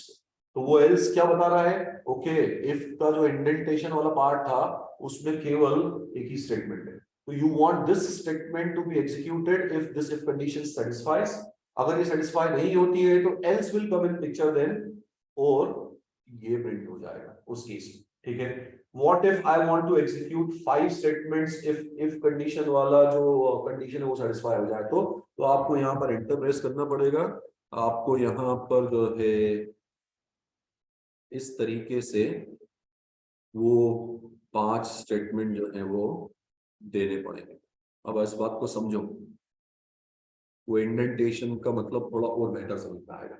अगर मेरे पास मान लीजिए कि ऐसा कोई प्रोग्राम होता कि जिसमें मल्टीपल स्टेटमेंट्स मुझे एग्जीक्यूट करवाना है इफ के सेटिस्फाई होने पर, तो वो सारे के सारे स्टेटमेंट्स जो है वो यहाँ आते हैं, ठीक है। और हर एक स्टेटमेंट की अगर शुरुआती अगर तुम पॉइंट अगर देखोगे तो वो अब यहाँ नहीं, प्रोग्राम की शुरुआती हिस्से में वो यहाँ इंडेंटेड आगे खसका हुआ, ठीक है। तो ये ब्लॉक देखते साथ ही समझ में आ रहा है कि okay this is something which is inside the scope of if, right? This is something which is inside the scope of if. This part, this portion of the program will be getting executed केवल तब जब if की condition satisfy हो जाएगी, तो else नहीं, ठीक है। और else वाला part है अपनी जगह पर, तो if या तो if execute होगा या else execute होगा। कोई डाउट तो नहीं है मेरा इसमें किसी को भी? किसी को कोई समस्या तो नहीं इस पॉइंट ऑफ टाइम तक? हाँ मेरे भाई, सर स्पेस कितना, जैसे हमको 4 वाइट स्पेस रहते हैं। यूनिवर्सल कितने स्पेस, यूनिवर्सल 4 वाइट स्पेस, 4 से ज्यादा भी देंगे तो अपने को नुकसान नहीं होगा, देने पड़े। पर मैं फिर वही बात बोल रहा हूँ कि since we are at very initial stage, तो we are not going to use Notepad for writing our programs, and जब हम जाएंगे उन एडिटर्स पे जो हमें यूज करना है तो आपको इंडेंटेशन के बारे में सोचने की भी जरूरत नहीं है, ठीक है। उसमें क्या होगा कि कहीं तुमने कॉलम लगाया, एंटर प्रेस किया, तो तुम्हारा कर्सर ऑटोमेटिकली इंडेंटेड पोजीशन पे ही आएगा, तुम्हें कुछ करने की आवश्यकता नहीं पड़ेगी, ठीक है। हाँ दोस्त, समझ में आ रहा? सर वो जो सबसे पहला प्रोग्राम जो आपने बनाया था जिसमें आपने हेलो में उसको उसमें डबल स्टॉप में करा और स्पेस दी थी, अगर स्पेस नहीं देते तो फिर वो भी एक स्पेस लेता है बाय डिफॉल्ट, इसलिए वो डबल स्पेस दे देगी। अगर स्पेस नहीं देते तो मतलब तब भी सेम ही आता होगा, सेम नहीं आता, वो सिंगल स्पेस हो जाएगा। सर वीएस इसमें करते हैं अपने वीएस कोड में, तो सर मेरे को स्पेस नहीं देना ना कुछ। कौन से स्पेस? अभी इंडेंटेशन वाला हाँ देने पड़ेंगे, देने पड़ेंगे सर, देने पड़ेंगे, मतलब कि तुम्हें चिंता करने की जरूरत नहीं है। जैसे क्या होगा, सुन मेरी बात, जब मैं यहाँ था तो मैंने एंटर प्रेस किया था अगली लाइन लिखने के लिए, अभी मैंने एंटर प्रेस किया तो कंट्रोल देखना मेरा कर्सर कहाँ जाएगा, वो देख कहाँ गया कर्सर, वो पहली पोजीशन में। लेकिन अगर तुम अभी वीएस कोड में होते तो कर्सर वहां नहीं जाता, वो ऑटोमेटिकली तो हाँ, तो इसलिए मैंने कहा कि editors nowadays are smart enough कि उन्हें पता है कि इस पार्ट के बाद में इंडेंटेड एरिया शुरू होगा, तो यहाँ से लिखना शुरू करना है तो वो वहीं जाएगा, तो तुम्हें कुछ करने की जरूरत नहीं पड़ेगी इन दैट केस। तो स्पेसेस तो दे रहा है, बट हाँ आपको उसकी चिंता करने की आवश्यकता नहीं है। तो this is my program, fine, this is the flow of program and this I need to execute there. तो फिर I went for executing this and same नाम था pgm2, यस। तो pgm2.py this I want to execute, इसके execution पे गया, it asked for a number again, वो number मैंने एंटर कर दिया, सपोज 24, ठीक है। I pressed enter and I got this output, the number is EY। And let's see the flip side of this, flip behaviour of this program as well. I press 17, entered 17, so it displayed the number is odd. तो जैसा flow discuss किया था ठीक वैसा ही यहाँ पर चला, ठीक है। तो जैसा हम लोगों ने यहाँ कहा था कि पहले एक इंटीजर रीड कर लिया जाएगा, वो इंटीजर जो है वो x में स्टोर हो जाएगा, x को 2 से डिवाइड किया, रिमाइंडर कैलकुलेट किया, वो रिमाइंडर कहाँ पर सेव कर लिया, REM में, और फिर पता है कि REM की दो ही पॉसिबल वैल्यूज है, या तो 0 या तो 1।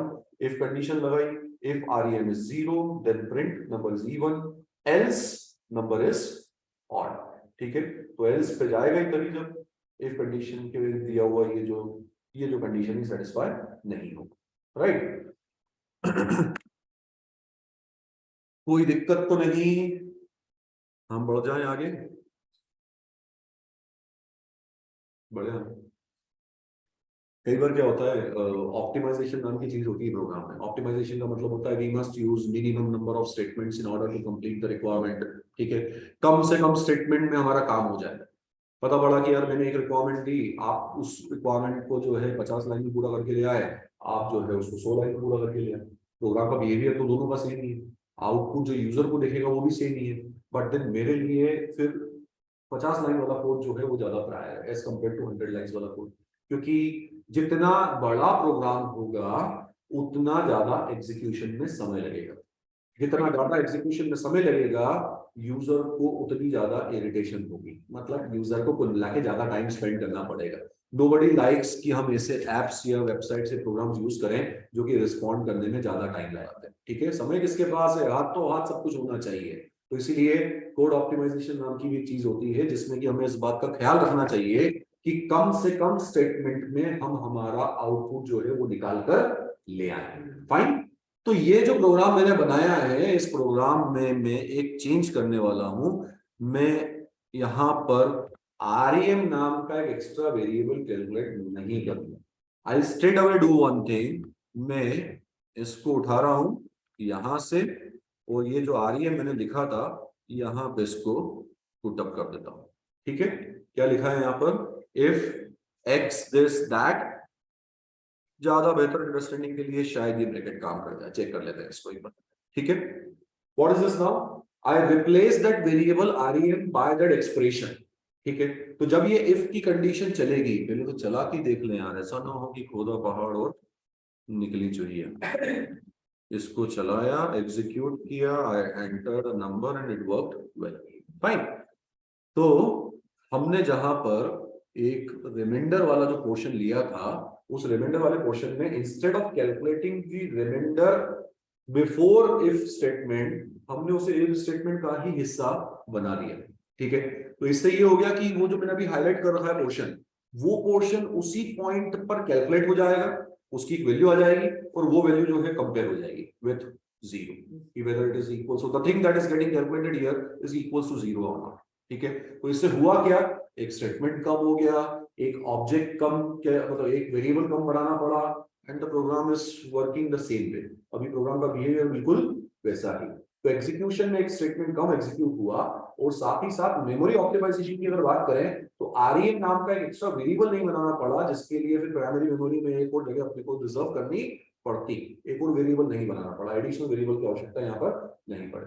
हालांकि इसको मतलब इसका बिहेवियर, पुराना वाले प्रोग्राम का बिहेवियर यहाँ बैठ के हम असेस नहीं कर सकते कि यार ऐसा तो लग रहा है कि ये डिले कर रहा है, ये रोक रहा है मुझे, बट देन चीजें कॉम्प्लिकेट हो जाती हैं जब हमारे प्रोग्राम्स बड़े होते हैं तो, ठीक है। ये तो बहुत छोटा सा कोड है, तो इनको आपस में हम लोग ऐसे कंपेयर नहीं कर पाएंगे। जब बड़े प्रोजेक्ट्स होते हैं तो फिर ये छोटी छोटी बातें जो है ये वहां पे इफेक्टिवली फिर इम्पैक्ट डालती है प्रोग्राम की परफॉर्मेंस के ऊपर, ठीक है। जाएं आगे। नहीं क्वेश्चन था ये ऐसी चीजें होती है ऐसा अल्टरनेटिव्स रहते हैं ये पता कैसे चलता है? प्रैक्टिस से, और कोई इसमें विकल्प ही नहीं है, साधना ही चाहिए, वही जिताएगी। तो जितना हम सिस्टम को समय देंगे, जितना हम प्रोग्राम्स बनाते चले जाएंगे, उतने हमें ये चीजें जो है दिखने ज्यादा लग जाएंगी कि हाँ यार इसका अल्टरनेटिव हो सकता था। तो टू बिगिन विथ ये होगा कि आप और हम एक साथ चलेंगे। थोड़ी देर बाद ये होगा कि आप कोशिश करोगे कि मैं भागता चला जाऊं, और फिर थोड़ी देर बाद ऐसा होगा कि आप बहुत आगे निकल जाओगे, दिखना बंद हो जाओगे। तो ये स्टेप्स है, ये स्टेप्स आनी है, पर इसमें समय लगेगा। मतलब you need to devote few months from year dedicatedly, तो जाके हम उस मुकाम पे पहुंच पाएंगे।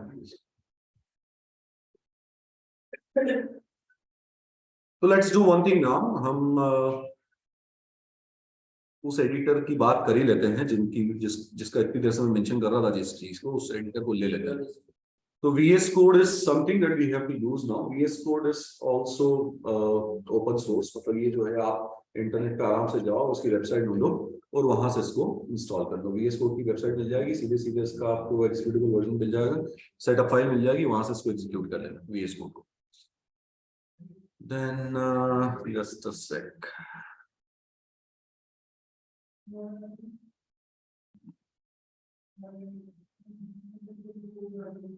This is what we have done, है ना? even और अभी किया था ना?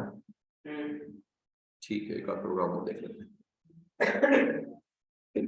अब देखो कुछ प्रोग्राम्स मेरे पास बने हुए हैं, उनमें से एक आध दो तीन जितने हो सकते हैं आज डिस्कस कर लेते हैं। क्या कहा गया है यहाँ पर? This program is for finding greatest of two numbers. दो नंबर है, वो दो नंबर जो है वो यूजर से एंटर करवा रहे हैं, और सिर्फ हमारे प्रोग्राम का एक काम वो ये है कि दोनों में से जो भी नंबर बड़ा है वो एज आउटपुट जो है वो डिस्प्ले हो जाए। फाइन। अब इस प्रोग्राम में सबसे पहले क्या इनपुट्स की आवश्यकता है, that we need to see. Fine.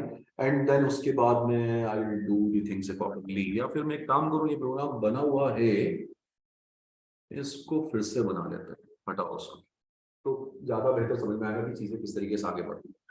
तो आपको ये भी दिखेगा कि VS Code कैसे काम कर रहा है। ठीक है, क्या करना है, शुरुआत में दो प्रोग्राम्स को, दो नंबर्स को एंटर करवाएं। ठीक है, तो मैंने सबसे पहले लिखा, जो मैं जिस तरीके से देख रहा हूँ, input enter first number, right.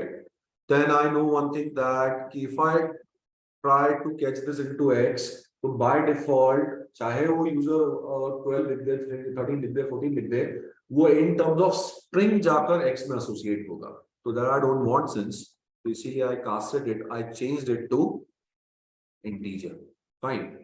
जैसे ये काम किया, I'll press enter, I'll go for the next statement. So I'm going for the other thing. int, look the beauty, input, enter, second number. आप शायद ऑब्जर्व करते जाएंगे कि थिंग्स आर कंपैरेटिवली इजी है ना, राइटिंग कोड्स यहाँ पे अपेक्षाकृत आसान है। आपने भी देखा था कि जब मैं ये स्टेटमेंट लिख रहा था तो हाउ इट प्रेडिक्टेड कि आप क्या लिखना चाह रहे हो, है ना। Then I am going for the comparison वाला पार्ट, x और y। एक बार अगर दोनों नंबर मिल गए तो हमें तो ये प्रिंट करवाना है कि दोनों में से बड़ा नंबर कौन सा है। ठीक है, तो बड़ा नंबर कौन सा है के लिए फिर मैंने जांच लगाई, if x is greater then y। ठीक है, x अगर y से बड़ा है तो कॉलन लगाया, एंटर प्रेस करूंगा, इंडेंटेशन पे ध्यान देना। जैसे एंटर प्रेस किया, वेयर इज माय कर्सर, अब वहां पे जहां से लिखना शुरू करना है। ठीक है, नोटपैड में ये कर्सर शुरुआत में आया था। तो अगर मैं इस तरह के किसी एडिटर पे काम करता हूं कि जो एक्चुअली पाइथन प्रोग्राम्स बनाने के लिए नहीं बने, ट्रेडिशनल एडिटर्स हैं, तो फिर वो आपको फिर वो हर चीज का ख्याल रखने के लिए खुद बोलेंगे कि आप स्वयं ध्यान रखें कि आपको इंडेंटेशन कैसे मैनेज करके चलना है, आप स्वयं ध्यान रखें कि आपने कोई सिंटैक्टिकल एरर की है या फिर नहीं की है।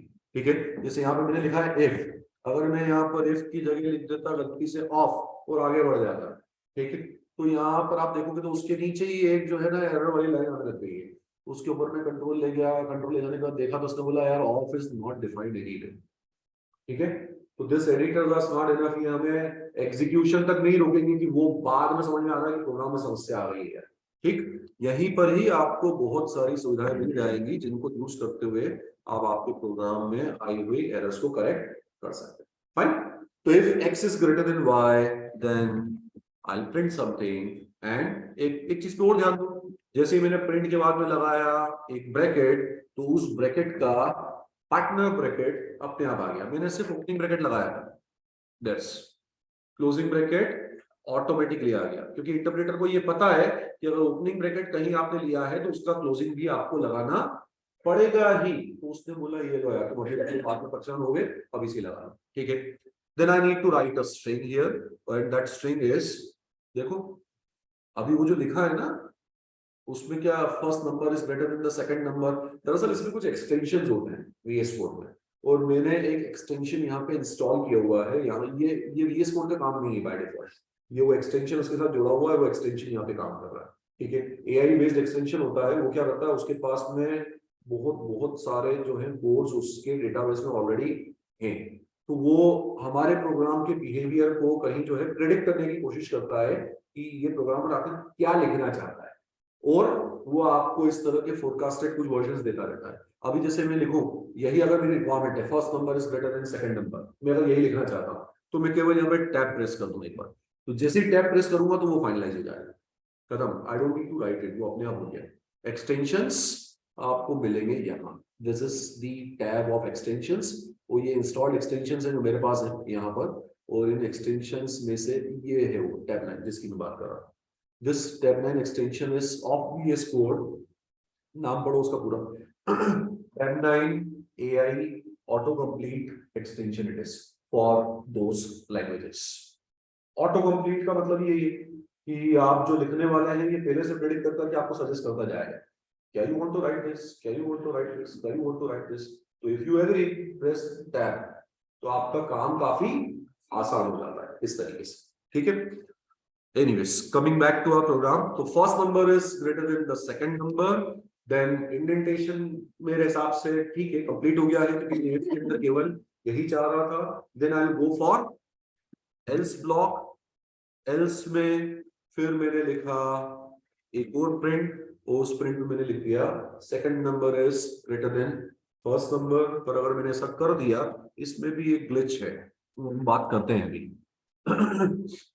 क्या ग्लिच है नहीं पता, चलो इसको एग्जीक्यूट करते हैं। अभी हाल फिलहाल मैंने दो नंबर एंटर किए, कंडीशन चेक कर ली इफ के अंदर ही कि x y से बड़ा है क्या, अगर x y से बड़ा है तो प्रिंट कर दो पहला नंबर दूसरे से बड़ा, ठीक है। और अगर ये प्रिंट नहीं हो रहा है तो फिर एल्स वाला पार्ट प्रिंट कर दो, उसमें क्या लिखा है दूसरा नंबर पहले नंबर से बड़ा, fine, and I went for it's execution. अब एग्जीक्यूशन पे ध्यान देना, ऐसा नहीं है कि एडिटर पे यहाँ बनाया फिर वहां इंटरप्रेटर पे जा रहे हैं, EXEC ओपन और ये सब करते हुए तमाम मुश्किलें जो है वो एग्जीक्यूट करने में लगा रहे हैं, इतना नहीं कर पाएंगे।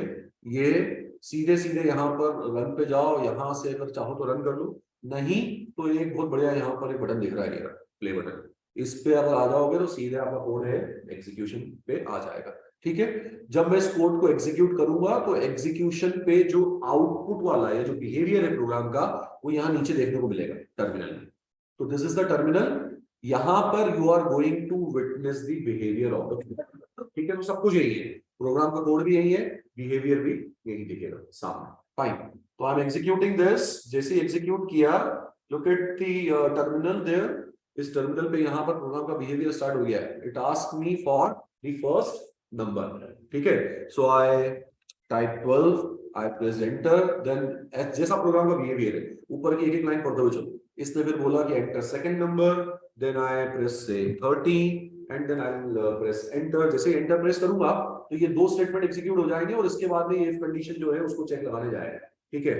जैसे एंटर प्रेस किया, एक चेक लगा, चेक में इसने बोला if x is greater then y, तो x was not greater then y, right, इसीलिए ये कंडीशन सेटिस्फाई नहीं हुई, इसीलिए एल्स वाले ब्लॉक में गए, इसीलिए this string that you had provided here got printed that second number is greater than first number. And जैसा मैंने कहा था इसका उल्टा व्यवहार प्रोग्राम का वो भी जांच लेते हैं।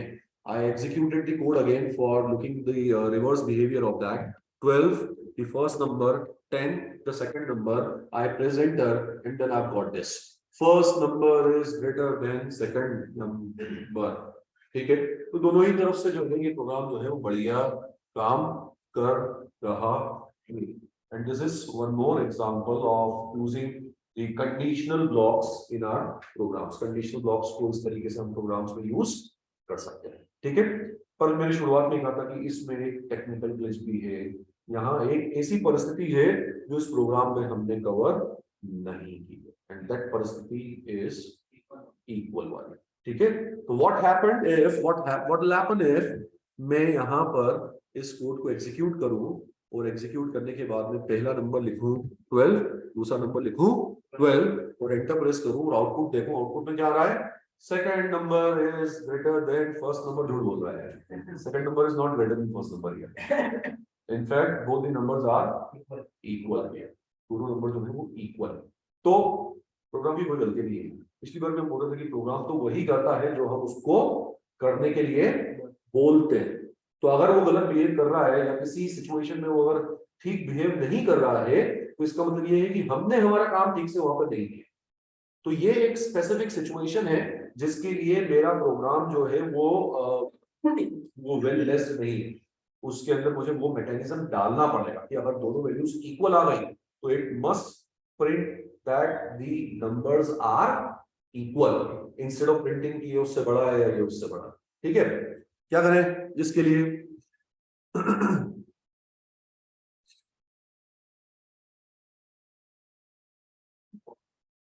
हाँ? और जैसा कुछ नहीं होता है दोस्त, यहाँ पे सबसे बड़ी बात तो ये कुछ ना कुछ इसी में अपडेशन कर देते हैं। एक तरीका तो ये हो गया सर बीच में x इक्वल्स टू y वाला। अच्छा, x is equals to y बीच में। एक तरीका तो ये है, मुझे बताओ ये जो पूरा हिस्सा है जो मैंने अभी हाईलाइट किया है, ये वाला portion, the whole if else thing, ठीक है। व्हाट डू यू वांट, ये पूरा हिस्सा तभी एग्जीक्यूट हो जब या तो x y से बड़ा हो या y x से बड़ा हो, हाँ या ना। मतलब ये हिस्सा तभी एग्जीक्यूट हो ना कि जब दोनों नंबर बराबर नहीं हो, either x is greater than y और y is greater than x। इन दो कंडीशंस में ये वाला ब्लॉक एग्जीक्यूट होना चाहिए। ये वाला ब्लॉक एग्जीक्यूट कब नहीं होना चाहिए, जब दोनों नंबर इक्वल हो। यही तो बात करते हुए हम यहाँ तक पहुंचे हैं, ठीक है।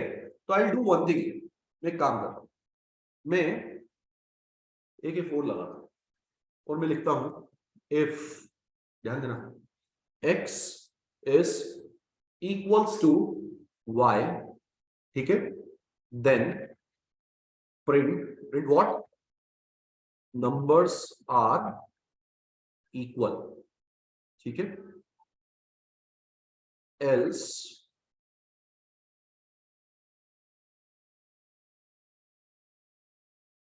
this।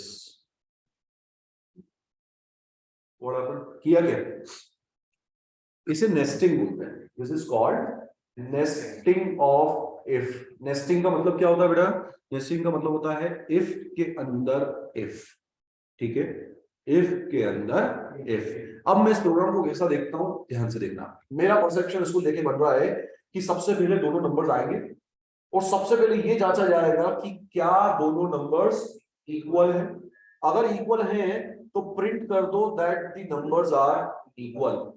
और ये वाली कंडीशन अगर फेल हो गई, मतलब if x is not equal to y, तो उस केस में किसको चलना है परिभाषा के हिसाब से, else को। तो अगर वो दो नंबर इक्वल नहीं है और अगर हम इस वाले if के else वाले पार्ट में जा रहे हैं तो इस else के अंदर ये जो सब कुछ लिखा हुआ है इंडेंटेड, उसको एग्जीक्यूट कर दो। तो इसका मतलब ये होगा कि ये जो हाईलाइटेड पोर्शन है, ये वाला जो if else ब्लॉक है, ये तभी चलेगा जब ऊपर वाला if सेटिस्फाई नहीं होगा, राइट। तो if x is equals to y got checked first, अगर वो सेटिस्फाई हो गया तो प्रिंट हो जाएगा नंबर्स आर इक्वल। और अगर वो सेटिस्फाई नहीं हुआ तो उस केस में इस if का ये else एग्जीक्यूट होगा। और इस else के अंदर इंडेंटेड कितने स्टेटमेंट लिखे हुए हैं, ठीक है। तो अब तुम ध्यान दो, ये पूरा का पूरा हिस्सा इंडेंटेड है। इंडेंटेड का मतलब क्या होता है, इस वाले else के अंदर, इस else के स्कोप के अंदर, ठीक है। तो ये else all these things, अभी तुम ध्यान दोगे ना तो इसके पहले ये सब यहाँ लिखे हुए थे शुरुआत से, ध्यान देना। ये जो मैंने अभी देखा था पोर्शन, ये ऐसा लिखा हुआ था। तो मैंने सडनली इसको क्या किया था, मैंने इसको सबको एक टैब लगा के आगे कर दिया। तो आगे क्यों किया था, वो मैं इंडेंट कर रहा था उसको, ताकि मैं उसको ये जो मैंने एल्स लिखा है इसके स्कोप के अंदर ले आऊं। फाइन, तो this way the program now will work. इसको अगर मैं यहां पर एग्जीक्यूट करूं फॉर ऑल थ्री सिचुएशंस ना, तो सबसे पहले first number is 12, second number is 12, the numbers are equal, right. इसके बाद अगर मान लो कि मैंने कहा फर्स्ट नंबर इज से 12 while second number is 10, so it will print first number is greater than the second number. For the third situation मैंने लिखा यहाँ पर 10 and then 12, so it printed second number is greater than the first number. So this way you covered that situation as well. इस तरीके से आपने वो situation भी यहाँ पर कवर कर ली, ठीक है। इमेज दिमाग में बननी चाहिए, how the flow of the program is going, किस तरीके से प्रोग्राम का फ्लो जा रहा है। तो तुम्हारे चेहरे बता रहे हैं कि तुम थोड़े थोड़े कंफ्यूज हो नहीं? सभी कोई प्रोग्राम का स्ट्रक्चर समझ में आ गया ठीक से? स्पेस में क्या दिक्कत आ रही है बताओ?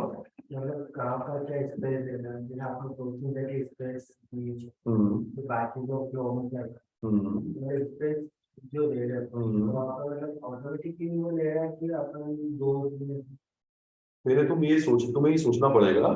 पहले मुझे ये बताओ, if x is equals to y लिखा है, ऐसा होने पर तुम क्या चाहते हो कि प्रोग्राम क्या करे? ये प्रिंट करे कि नंबर्स इक्वल है, ठीक है। तो तुम्हें इस if के स्कोप के अंदर आपको वो चीज देनी पड़ेगी जो आप एग्जीक्यूट करना चाहते हैं। इसीलिए स्पेस देकर ये प्रिंट यहाँ पर लगा हुआ है, ठीक है। अब अगर ये if की कंडीशन सेटिस्फाई नहीं होती है तो फिर बाय डिफॉल्ट कहां जाएंगे? एल्स में। कौन से एल्स में? ये वाला एल्स, ठीक है, क्योंकि इस if का पार्टनर एल्स कौन सा है? ये वाला, ठीक है। और अगर ये कंडीशन सेटिस्फाई नहीं होती है और आप इस एल्स में आते हो तो फिर प्रोग्राम क्या करें? तो पहले आप उसको असेस करो कि ये वाला एल्स मतलब क्या है। ये वाला एल्स में अगर आए हैं तो इसका मतलब ये है कि x और y इक्वल नहीं है। तो अगर इक्वल नहीं है तो दो कंडीशन बन सकती है, या तो x y से बड़ा है या y x से बड़ा है। तो उन दोनों के लिए भी सिचुएशन को कोड करना पड़ेगा। तो इसीलिए इस एल्स के अंदर तुम्हें क्या करना है, वो कंडीशन जांचनी पड़ेगी, x y से बड़ा है, y x से बड़ा है।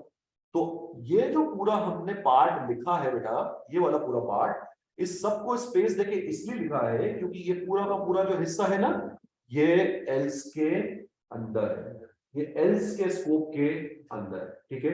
मैं एक स्टेटमेंट और लगा देता हूं तो चीज थोड़ी सी और क्लियर हो जाएगी। जैसे इस प्रोग्राम में यहाँ पे मैंने एंटर प्रेस किया, ठीक है, और एंटर प्रेस करके मैंने कंट्रोल में अपना कर्सर कहां ले गया?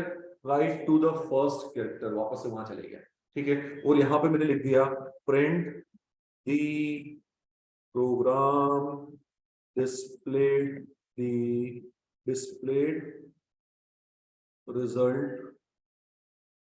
successfully की स्पेलिंग चेक करो, लगा क्या होती है सक्सेसफुली की spelling? SUCCS, then is it correct?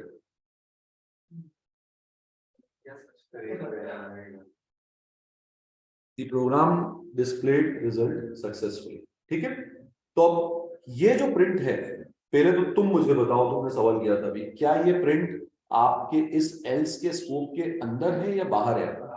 बाहर है। इसका मतलब ये हो गया कि आपका ये जो इफ एल्स आपने लगाया था बाहर वाला, इस इफ एल्स, इसमें से चाहे ये कंडीशन सेटिस्फाई हो के ये प्रिंट हो, या उस कंडीशन के फेल होने पर ये वाला हिस्सा चले, उसका इस प्रिंट से कोई लेना देना नहीं है। अब हम उस पूरे ब्लॉक के बाहर आ चुके हैं। इसका एग्जीक्यूशन प्रोग्राम में हर बार होगा, हर बार, चाहे उसमें से कोई भी रिजल्ट आए, ठीक है। तो अब इसको एग्जीक्यूट करवाने पे will find it 12 the numbers are equal, ये तो प्रिंट हो ही गया और साथ साथ में क्या आ गया था, program displayed the result successfully. तो जो आप स्पेस को लेके जो कंफ्यूज हो रहे हो, वो सिर्फ इतना बताता है कि आपके इफ ब्लॉक के अंदर उसके स्कोप में कितने स्टेटमेंट हैं और वैसे ही एल्स के साथ, ठीक है। जहां आपको लगता है कि हाँ इसके स्कोप में 4 स्टेटमेंट लिखने हैं, तो 4 स्टेटमेंट को स्पेस देके लिखो, और आपको लगता है कि एल्स वाला पार्ट बस अब इतना ही है,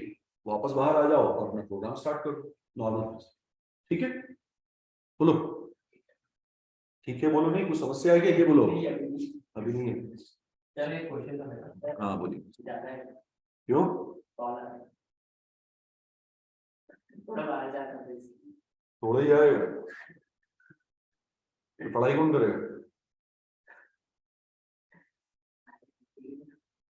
एक घंटे की क्लास में होती उसमें तो कुछ होगा ही नहीं है। है। नहीं तो फिर वैसे तो तुम्हारी क्लास का टाइम हो गया है, 7:30 ही टाइम रहता है। मैं थोड़ा क्या ऐसे ही टीचर हूँ, एक्सटेंड कर देता हूँ हर बार। सर 6 बजे से स्टार्ट कर दीजिएगा कुछ। 6 बजे तो स्टार्ट किया था आज। हाँ सर 6:18 को थी। अरे आप सो सॉरी, ऐसा बोलो। कल से कोशिश, मतलब अगली बार से कोशिश करनी चाहिए। जी सर सीरियस है तो डन डन, जाओ तुम तो जाओ, इनको भी से छोड़ दो मत, वो 10-15 मिनट। सर तुम दोनों साथ में जा रहे हो? तो कैंडिडेट का कॉल आ रहा है। हाँ कोई डाउट पड़ी?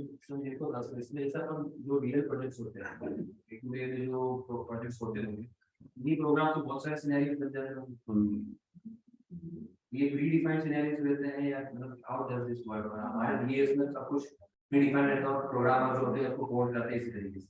पूरी तरीके से डिपेंड करता है कौन सा डोमेन के लिए कौन सा एप्लीकेशन बना हुआ है, उस एप्लीकेशन की रिक्वायरमेंट किस तरीके की है, बहुत सारे फैक्टर्स हैं उसमें। But ये this is the basics of the this are the roots.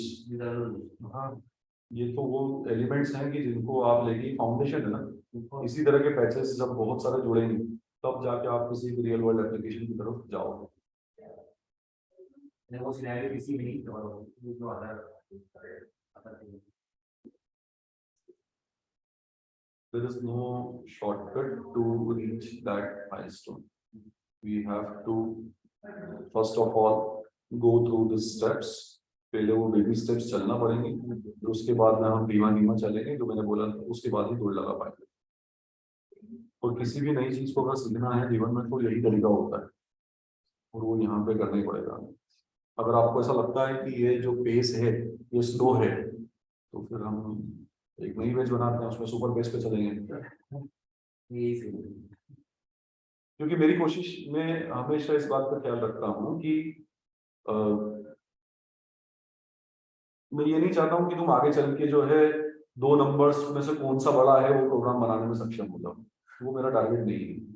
मेरा टारगेट है कि आपको ये समझ में आए कि प्रोग्राम का बिहेवियर क्या होता है, ठीक है, और हमें क्या माइंडसेट डेवलप करना है to write any situation in terms of Python और जो भी लैंग्वेज आप लेके चलते हैं।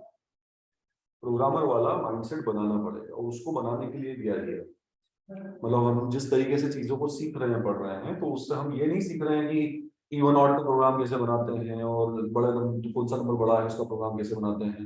हम सिचुएशंस को सॉल्व करना सीख रहे हैं। these are whatever the examples you gave. These are just the use cases, nothing else. There are hypothetical use cases. तो हम नॉर्मली समझने के लिए कर रहे हैं। बिल्कुल। ये का जो मेरा बैकग्राउंड है उसके अंदर आई एम द वन जिसने रिक्वायरमेंट गैदर करी है, सिनेरियोस बनाया है, सिनेरियोस में ये होगा, ये तरह के रियलिस्टिक टाइप ये सब होगा। प्रोग्रामिंग करने के time if I am in that situation कि आप उसको प्रोग्रामिंग करनी पड़ेगी, तो आई एम एक्सपेक्टिंग कि वो आ जाएगा। अगर नहीं आता है I have to do all those things, all situational scenario is programming myself. ये डिफरेंस समझ में आया। बीए में तो मैंने सब उनको एक पूरा बना के दे दिया था, रिक्वायरमेंट दे दी, वायरफ्रेम्स बना दिए, To your team. डॉक्यूमेंट दिए थे। To the team or to the other team, development team. To the developers directly. To the developers. The developers directly. तो उनके लिए half of the battle was why because the document is in place, Was already there. screens are in place, UI one part different है तो उसमें तो look and feel और colour वाला। In terms of functionality, जैसे एक ही feature उसको just उसका मैंने काम कर दिया, उसके जो हर एक मतलब नंबर बंदिंग कर दी, उसमें रिसर्च आए, फर्स्ट नेम है, लास्ट नेम है, साइन अप है, ये सारी चीजें मैंने नंबर बंदिंग करके लिख दी, एकदम प्रिसाइज। आप ये जब आपको राइट देयर कोड, उसमें मैंने वैलिडेशन भी डाल दिए कि अल्फा न्यूमेरिक है तो एरर आ जाएगा या उसका जो भी है, and it was half of the battle was gone and successfully deliver भी। तो उस हिसाब से अगर मैं कनेक्ट कर पा रहा हूँ तो जल्दी हो जाएगा। तो वो चीज जल्दी आएगी। अब मैं सब आपकी इन बातों को सुन के बोल रहा हूँ कि जल्दी हो जाएगा, क्योंकि you are having already those things with you. तुम्हें ये पता है कि एक एप्लीकेशन जो है जब काम करता है तो वो एप्लीकेशन पे यूआई क्या है, वैलिडेशन चेक्स क्या है, आपको सिर्फ वो जो पीछे वाले कंपोनेंट है Yes. वो आपको सीखने हैं हाँ, कि यार ये काम चलो अगर मुझे खुद को करना हो तो मैं ये कैसे करूंगा। exact. सिंटेक्सेस आपको पकड़ने हैं, लॉजिकली यू आर देयर, है ना, आपको पता है कि यार ये जो चीज जो है मैं लूंगा, इनपुट आएगा, इनपुट आना तो ये आना चाहिए, ये नहीं आ रहा तो क्या होना चाहिए। अभी तक मैंने फिनिश प्रोडक्ट को तैयार करने का सामान दे दिया था, वो सामान को मुझको getting you. I need to get my hands. तो आपको एक इम्प्लीमेंटिंग टूल चाहिए कुल मिला के, हाँ, वो टूल ये है हमारे पास। तो लॉजिकली ठीक है, हम मानते हैं कि लॉजिकली शायद आप जो है ऑलरेडी उस फेज से गुजर चुके हो, बट वो इम्प्लीमेंटेशन वाले पार्ट का आपको मेहनत करनी पड़ेगी, बाकी तो रेस्ट एवरीथिंग इज गुड। मतलब मुझे नहीं लगता कि फिर ये इफ एल्स और ये सब चीजों में आपको दिक्कत आ रही होगी समझना है। नहीं दिक्कत ऐसे तो नहीं आई from the completely novice standpoint. This is something new, very new. नहीं सर, नया तो होगा ही, अगर मैंने प्रोग्रामिंग का अगर मान लो कि हम पहली बार फ्लेवर लेने जा रहे हैं तो वो नया लगेगा ही, हाँ, है ना। बट मैं लॉजिक्स की बात कर रहा हूँ कि अगर मैं बोलूंगा इफ दिस एल्स दैट तो आपको समझने में दिक्कत नहीं आएगी। पर कोई बच्चा, जैसे मेरे पास एक बच्चा ये जो बैठा हुआ है, ये बीकॉम का जो भी है, अगर मैं इसकी बात करूँ तो इसके लिए ये इफ दिस एल्स दैट वो बहुत बड़ी बात हो गई कि यार अच्छा वो ओके ऐसा है। पर हम कम से कम उस स्तर पे नहीं है, हमें पता है कि कंडीशनल ब्लॉक्स क्या होते हैं, उनके एग्जीक्यूशन का मतलब क्या है, तो वो चीज आप जल्दी कैच कर लो। कैच जल्दी कर लो, आई करा नहीं but I can catch. But then you need to work on Python syntaxes, है ना, इस पे ज्यादा काम करना पड़ेगा। तो वो प्रैक्टिस वाला चीज करते रहना, जैसे अगर आज मैंने अगर कोई दो प्रोग्राम बनवा दिए सैंपल, गूगल कर लो कि कंडीशनल जो और कौन से प्रोग्राम हो सकते हैं, 6 प्रोग्राम बैठिए घर पे खुद बना लिए तो ज्यादा से ज्यादा हाथ चलने लग जाएगा, जल्दी सीख जाएंगे। पुराने जो मेरे प्रोजेक्ट्स हैं उनको भी लेके मैं कर सकता कर सकते हो सैंपल्स तो कहीं से भी, हूं। प्रोजेक्ट जो मैं कहीं से कुछ भी उठा सकते हैं, आपको पता है। पर लेकिन आप जो बोल रहे हैं वो उसमें आप जब जाओगे अभी शुरुआत में तो आपको बहुत सारी चीजों की जरूरत लगेगी। जैसे पुराने प्रोजेक्ट्स की बात करें तो projects usually carries the interfaces and carries the databases as well. तो फिर अभी इस पॉइंट ऑफ टाइम पे आप डेटाबेस की कनेक्टिविटी करने जाओगे तो कोई दिक्कत आएगी पॉसिबल ही नहीं है इसलिए। क्योंकि वो चीजें वो है ही नहीं, स्ट्रीमलाइन तो इसीलिए अगर हम अभी उस स्तर पे नहीं खेलें तो ज्यादा अच्छा है। अभी जो बेसिक जो प्रोग्राम्स होते थे जो यूजुअली हमें मिल जाएंगे नेट वगैरह में, तो वो बना के देखो, उससे काम हो जाएगा। बाकी परियन सर देंगे प्रैक्टिस के तौर पर बहुत सारे प्रोग्राम्स देते रहते हैं बच्चों को, ये लिस्ट बना के, ये 10 प्रोग्राम बना के लाओ, 10 प्रोग्राम बना के लाओ। उसमें सर गवर्नमेंट क्रेडिट स्कूल उसमें भी ये सारे हाँ, सब बहुत सारी वेबसाइट है, वो भी है, फॉर गेम्स भी है और बहुत सारी। Real Python is a good website, उसको रेफर कर लें। रियल पाइथन अच्छी वेबसाइट, उस पे कंटेंट कंपैरेटिवली बेटर है। बाकी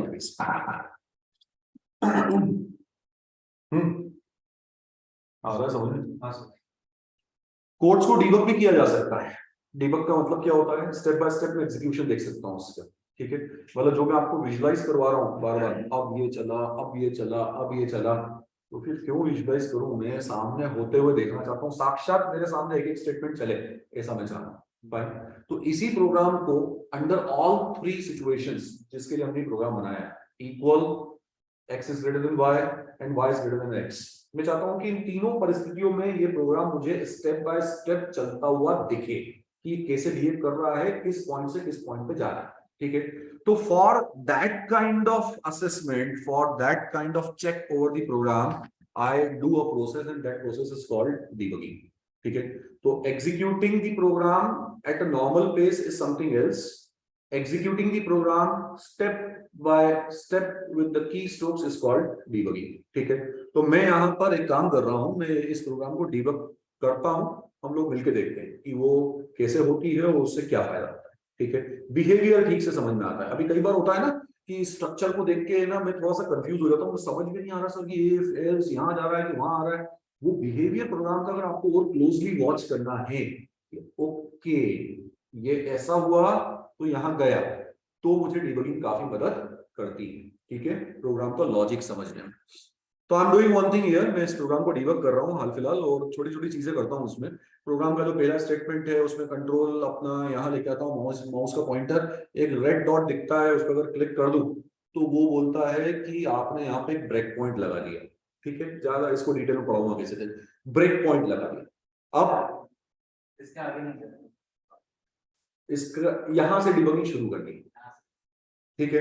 तो मैं उस वाले स्टेटमेंट से डिबगिंग शुरू कर रहा हूँ, तो हमारे लिए बहुत ज्यादा वो काम का नहीं है क्योंकि मैंने प्रोग्राम का जो पहला एग्जीक्यूटिव स्टेटमेंट है वहीं पे ब्रेक पॉइंट लगाया हुआ है। कई बार ऐसा होता है ना कि मुझे लगता है आधा प्रोग्राम डिबग नहीं करना, यहाँ से डिबग करना शुरू करना है, तो ब्रेक पॉइंट पे फिर वहां इम्पोज करता हूँ ताकि पहले का प्रोग्राम पूरा एग्जीक्यूट हो जाए डीबगिंग के पहले। Then I started debugging this, और एक ऑप्शन आता है रन में जिसे कहा जाता है स्टार्ट डीबगिंग।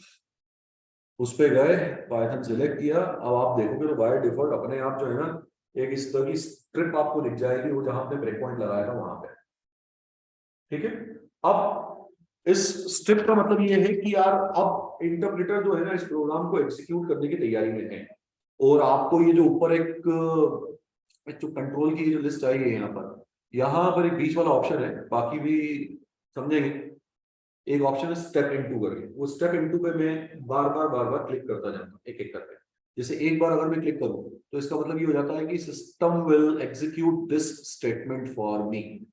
ठीक है, जैसे ही किया, नीचे देखो टर्मिनल पे कुछ लिखा हुआ आया है एंटर फर्स्ट नंबर, इसका मतलब ये वाला स्टेटमेंट एग्जीक्यूट हो रहा है। तो मैंने लिखा 12 and then I pressed enter. Look at the control now, the script now went to the next statement. ठीक है, इसके बाद फिर मैंने किया step into, then it asked me for the second number, suppose I pressed 12 again. ठीक है, दोनों नंबर्स 12 हो गए। और डीबगिंग में बड़ी खूबसूरत चीजें होती हैं उसमें जो देखने को मिलती हैं। आपके प्रोग्राम में अगर कुछ वेरिएबल्स इन्वॉल्व हैं तो आप डीबगिंग मोड में ये वाला पोर्शन देखो इधर वाला, जहाँ पे वेरिएबल्स लिखा हुआ है एडिटर का, यहाँ पर ये दोनों वेरिएबल्स आपको दिख जाएंगे एक्स एंड वाई, और उन दोनों की वो वैल्यूज दिख जाएंगी जो इस पॉइंट ऑफ टाइम पे प्रोग्राम में चल रही है। तो एक्स की वैल्यू क्या थी 12, y was 12, so here it is getting displayed कि x 12 है y 12 है। तो इस तरीके से प्रोग्राम में जितने वेरिएबल्स डिफाइंड होते हैं वो सारे वेरिएबल्स आपको इन टर्म्स ऑफ लिस्ट यहाँ पे मिल जाते हैं, और उनकी जो भी करंट वैल्यू होगी वो आपको वहां पर दिख जाएगी। राइट, तो you can keep an eye on the variables as well, क्योंकि वैल्यूज यहाँ पर क्या चल रही हैं। फाइन, गोइंग अहेड, अब इफ कंडीशन की बारी आ गई। अब यहाँ पर ये स्टेटमेंट एग्जीक्यूट होगा, मतलब कि यहाँ पे एक जांच लगेगी if x is equals to y, which it is, क्योंकि हमने इक्वल वैल्यू दी है 12 12। ठीक है, इस स्टेटमेंट को एग्जीक्यूट किया, इफ को, और कंट्रोल कहाँ गया उस प्रिंट पे। कंट्रोल वहां क्यों गया?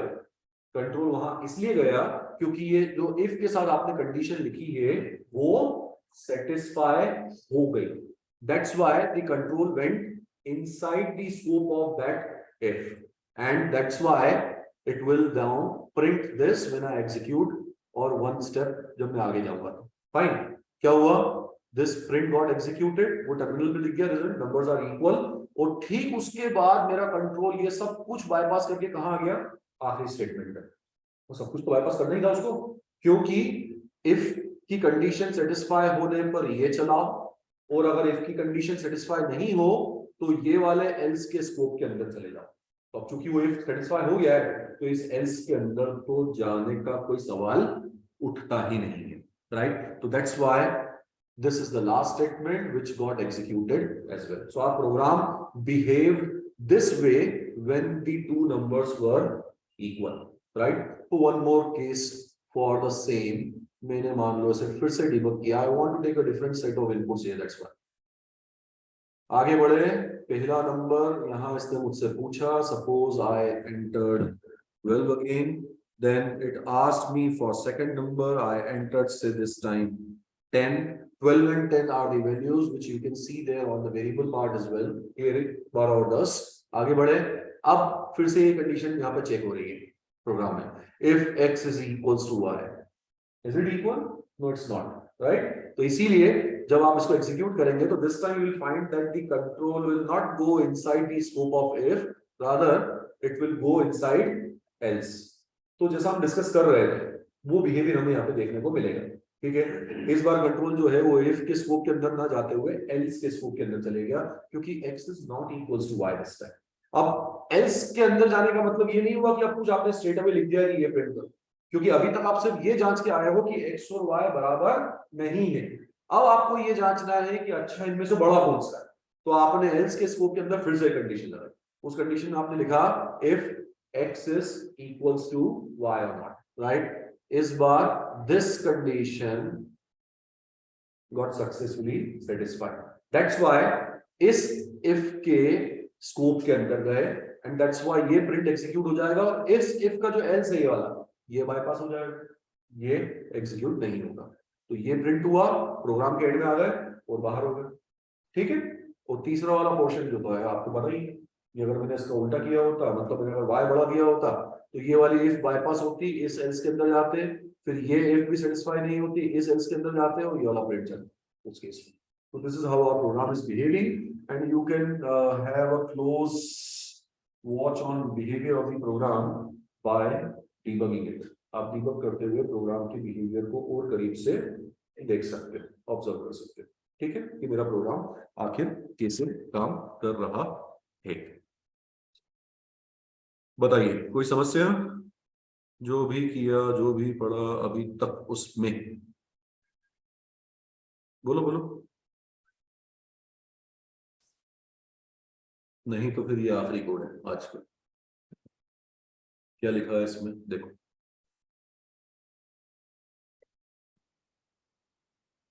उसी प्रोग्राम का अल्टरनेट है जो हमने किया था ना, उसका अल्टरनेट है. क्या लिखा है इसमें? पहले दो नंबर्स रीड करवा लिए हैं, एक्स एंड वाई, उन दोनों को रीड करवा के ध्यान देना. If x is greater than y then print something. अब ये फॉर्मेटेड स्ट्रिंग होती है, मैं अगली बार समझा दूंगा तुम्हें ये कैसे बनती है. ठीक है. If x is greater than y हमने डिस्कस किया था पिछली क्लास में. If x is greater than y then print that x is greater than y. Right. इसके बाद में एक और टर्म जुड़ती है यहाँ पर आकर इफ एल्स के साथ में, उसे कहा जाता है एलिफ. ठीक है. ये एलिफ जो है that is a part of if else. आप इसके साथ में जो है इसके बीच में आप एलिफ भी यूज कर सकते हैं. और एलिफ का मतलब ये होता है कि आप आपके ब्लॉक के अंदर एक कंडीशन और लगा सकते हो जो आप एल्स के साथ नहीं लगा पाते.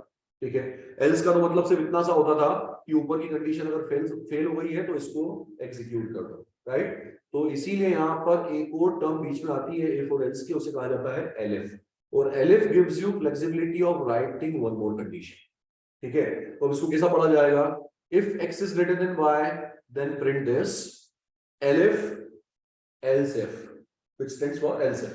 Else if y is greater than x, then print this, right? Else print this. ठीक है. और else वाला पार्ट केवल तभी एग्जीक्यूट होगा जब ऊपर के दोनों ही कंडीशंस फेल हो जाएंगे. ठीक है. तो पहली कंडीशन चेक होगी, अगर वो फेल हो गई तो दूसरी कंडीशन चेक होगी, वो भी फेल हो गई तो फिर else वाले पार्ट में जो लिखा है वो यहाँ पर एग्जीक्यूट हो जाएगा. तो अब चीजें और ज्यादा आसान हो गई. हमें वो जो नेस्टिंग थी वो यहाँ पर नहीं करनी पड़े. अब सीधे सीधे ये है कि अगर x y से बड़ा है तो प्रिंट कर दो x y से बड़ा है, एल्स अगर y x से बड़ा है तो प्रिंट कर दो y x से बड़ा है. और अगर वो दोनों ही अगर मान लीजिए सेटिस्फाई नहीं हो रहे हैं तो फिर तो एक ही कंडीशन है कि दोनों नंबर्स क्या है, इक्वल. राइट. तो this is an alternate shape of that program which we used. जो भी हमने बनाया था उसका अल्टरनेट है ये. और ये भी समझ ही लो यार, प्रिंट के साथ में आपने अभी तक जो है स्टैटिक स्ट्रिंग्स ली थी. This way, if you are writing these strings, then those strings are called formatted strings. ये जो लिखा है ना इसे formatted string कहा जाता है. इसका फॉर्मेट कुछ ऐसा होता है, ध्यान देना. प्रिंट के अंदर एक f लिखा, f लिखने के बाद में एपोस्ट्रोफ्स के अंदर जो है वो पूरी स्ट्रिंग लिख लो जो आपको डिस्प्ले करवानी है. ध्यान देना, वो f डिस्प्ले नहीं होने वाला है. f सिर्फ एक कन्वेंशन है, प्रोग्रामिंग कन्वेंशन जो ये बता रहा है कि this is going to be a formatted string. Whatever you are writing within the quotes, this is going to be a formatted string. A formatted string का मतलब क्या है? That content which you are having inside the quotes includes the static words as well, जो आप as it is print करवाना चाहते हैं, and the variables as well. उसके अंदर variables भी हैं और static words भी. ठीक है. अब variables को you need to write inside the curly braces. तो अगर मैंने मान लो यहाँ पे लिखा है कि this curly braces के अंदर x is greater than curly braces के अंदर y, तो कर्ली ब्रेसेस प्रिंट नहीं करेगा. इंटरप्रेटर जो है इस पोर्शन को रिप्लेस कर देगा बाय वैल्यू ऑफ x. ठीक है. और वैसे ही यहां पर this portion is going to be replaced by value of y. तो अगर मान लो आपने वैल्यू ऑफ x जो है वो दी है अगर 12, तो यहाँ पे 12 आ जाएगा, वो यहाँ पे आ जाएगा 10 अगर आपने 10 दिया है तो. ठीक है. मतलब पिछली बार से प्रोग्राम थोड़ा और इंटरेक्टिव हो गया क्योंकि पिछली बार आप ऐसे यूज कर रहे थे, first number is greater then second number. इस बार क्या होगा, वैल्यूज आएंगी प्रिंटिंग. तो जैसे अगर मान लो कि मैं इसे एग्जीक्यूट करवाऊं तो एग्जीक्यूशन पे अगर मैंने दो नंबर लिखे 12 एंड 10, तो this is the result that you are going to get. Result पे ध्यान दो. 12 is greater than 10 rather than first number is greater than second number. तो अगर इस तरह का आउटपुट डिजायर्ड है कि आप आउटपुट स्ट्रिंग में वेरिएबल्स को भी इंक्लूड करना चाहते हो, तो उस केस में rather than printing the normal strings you will print the formatted strings. ठीक है, वो फॉर्मेटेड स्ट्रिंग्स को मेंशन करने का तरीका ये f which tells the interpreter that inside the code you are having a formatted string and inside the code you need to write few things, जहां जहां जिस पोजीशन पे आपको वेरिएबल डालना है उनको कर्ली ब्रेसेस के अंदर इंक्लूड करना। तो रन टाइम पे वो कर्ली ब्रेसेस के अंदर लिखे हुए वेरिएबल्स जो है अपनी उस समय की वैल्यू से रिप्लेस हो जाएंगे। ठीक है, फाइन। कोई समस्या आज के सेशन में? ये तो खत्म करें इसको फिर आज की कहानी को। Any doubt? No doubt. चलो चलते हैं। We'll meet day after tomorrow. अगला सेशन।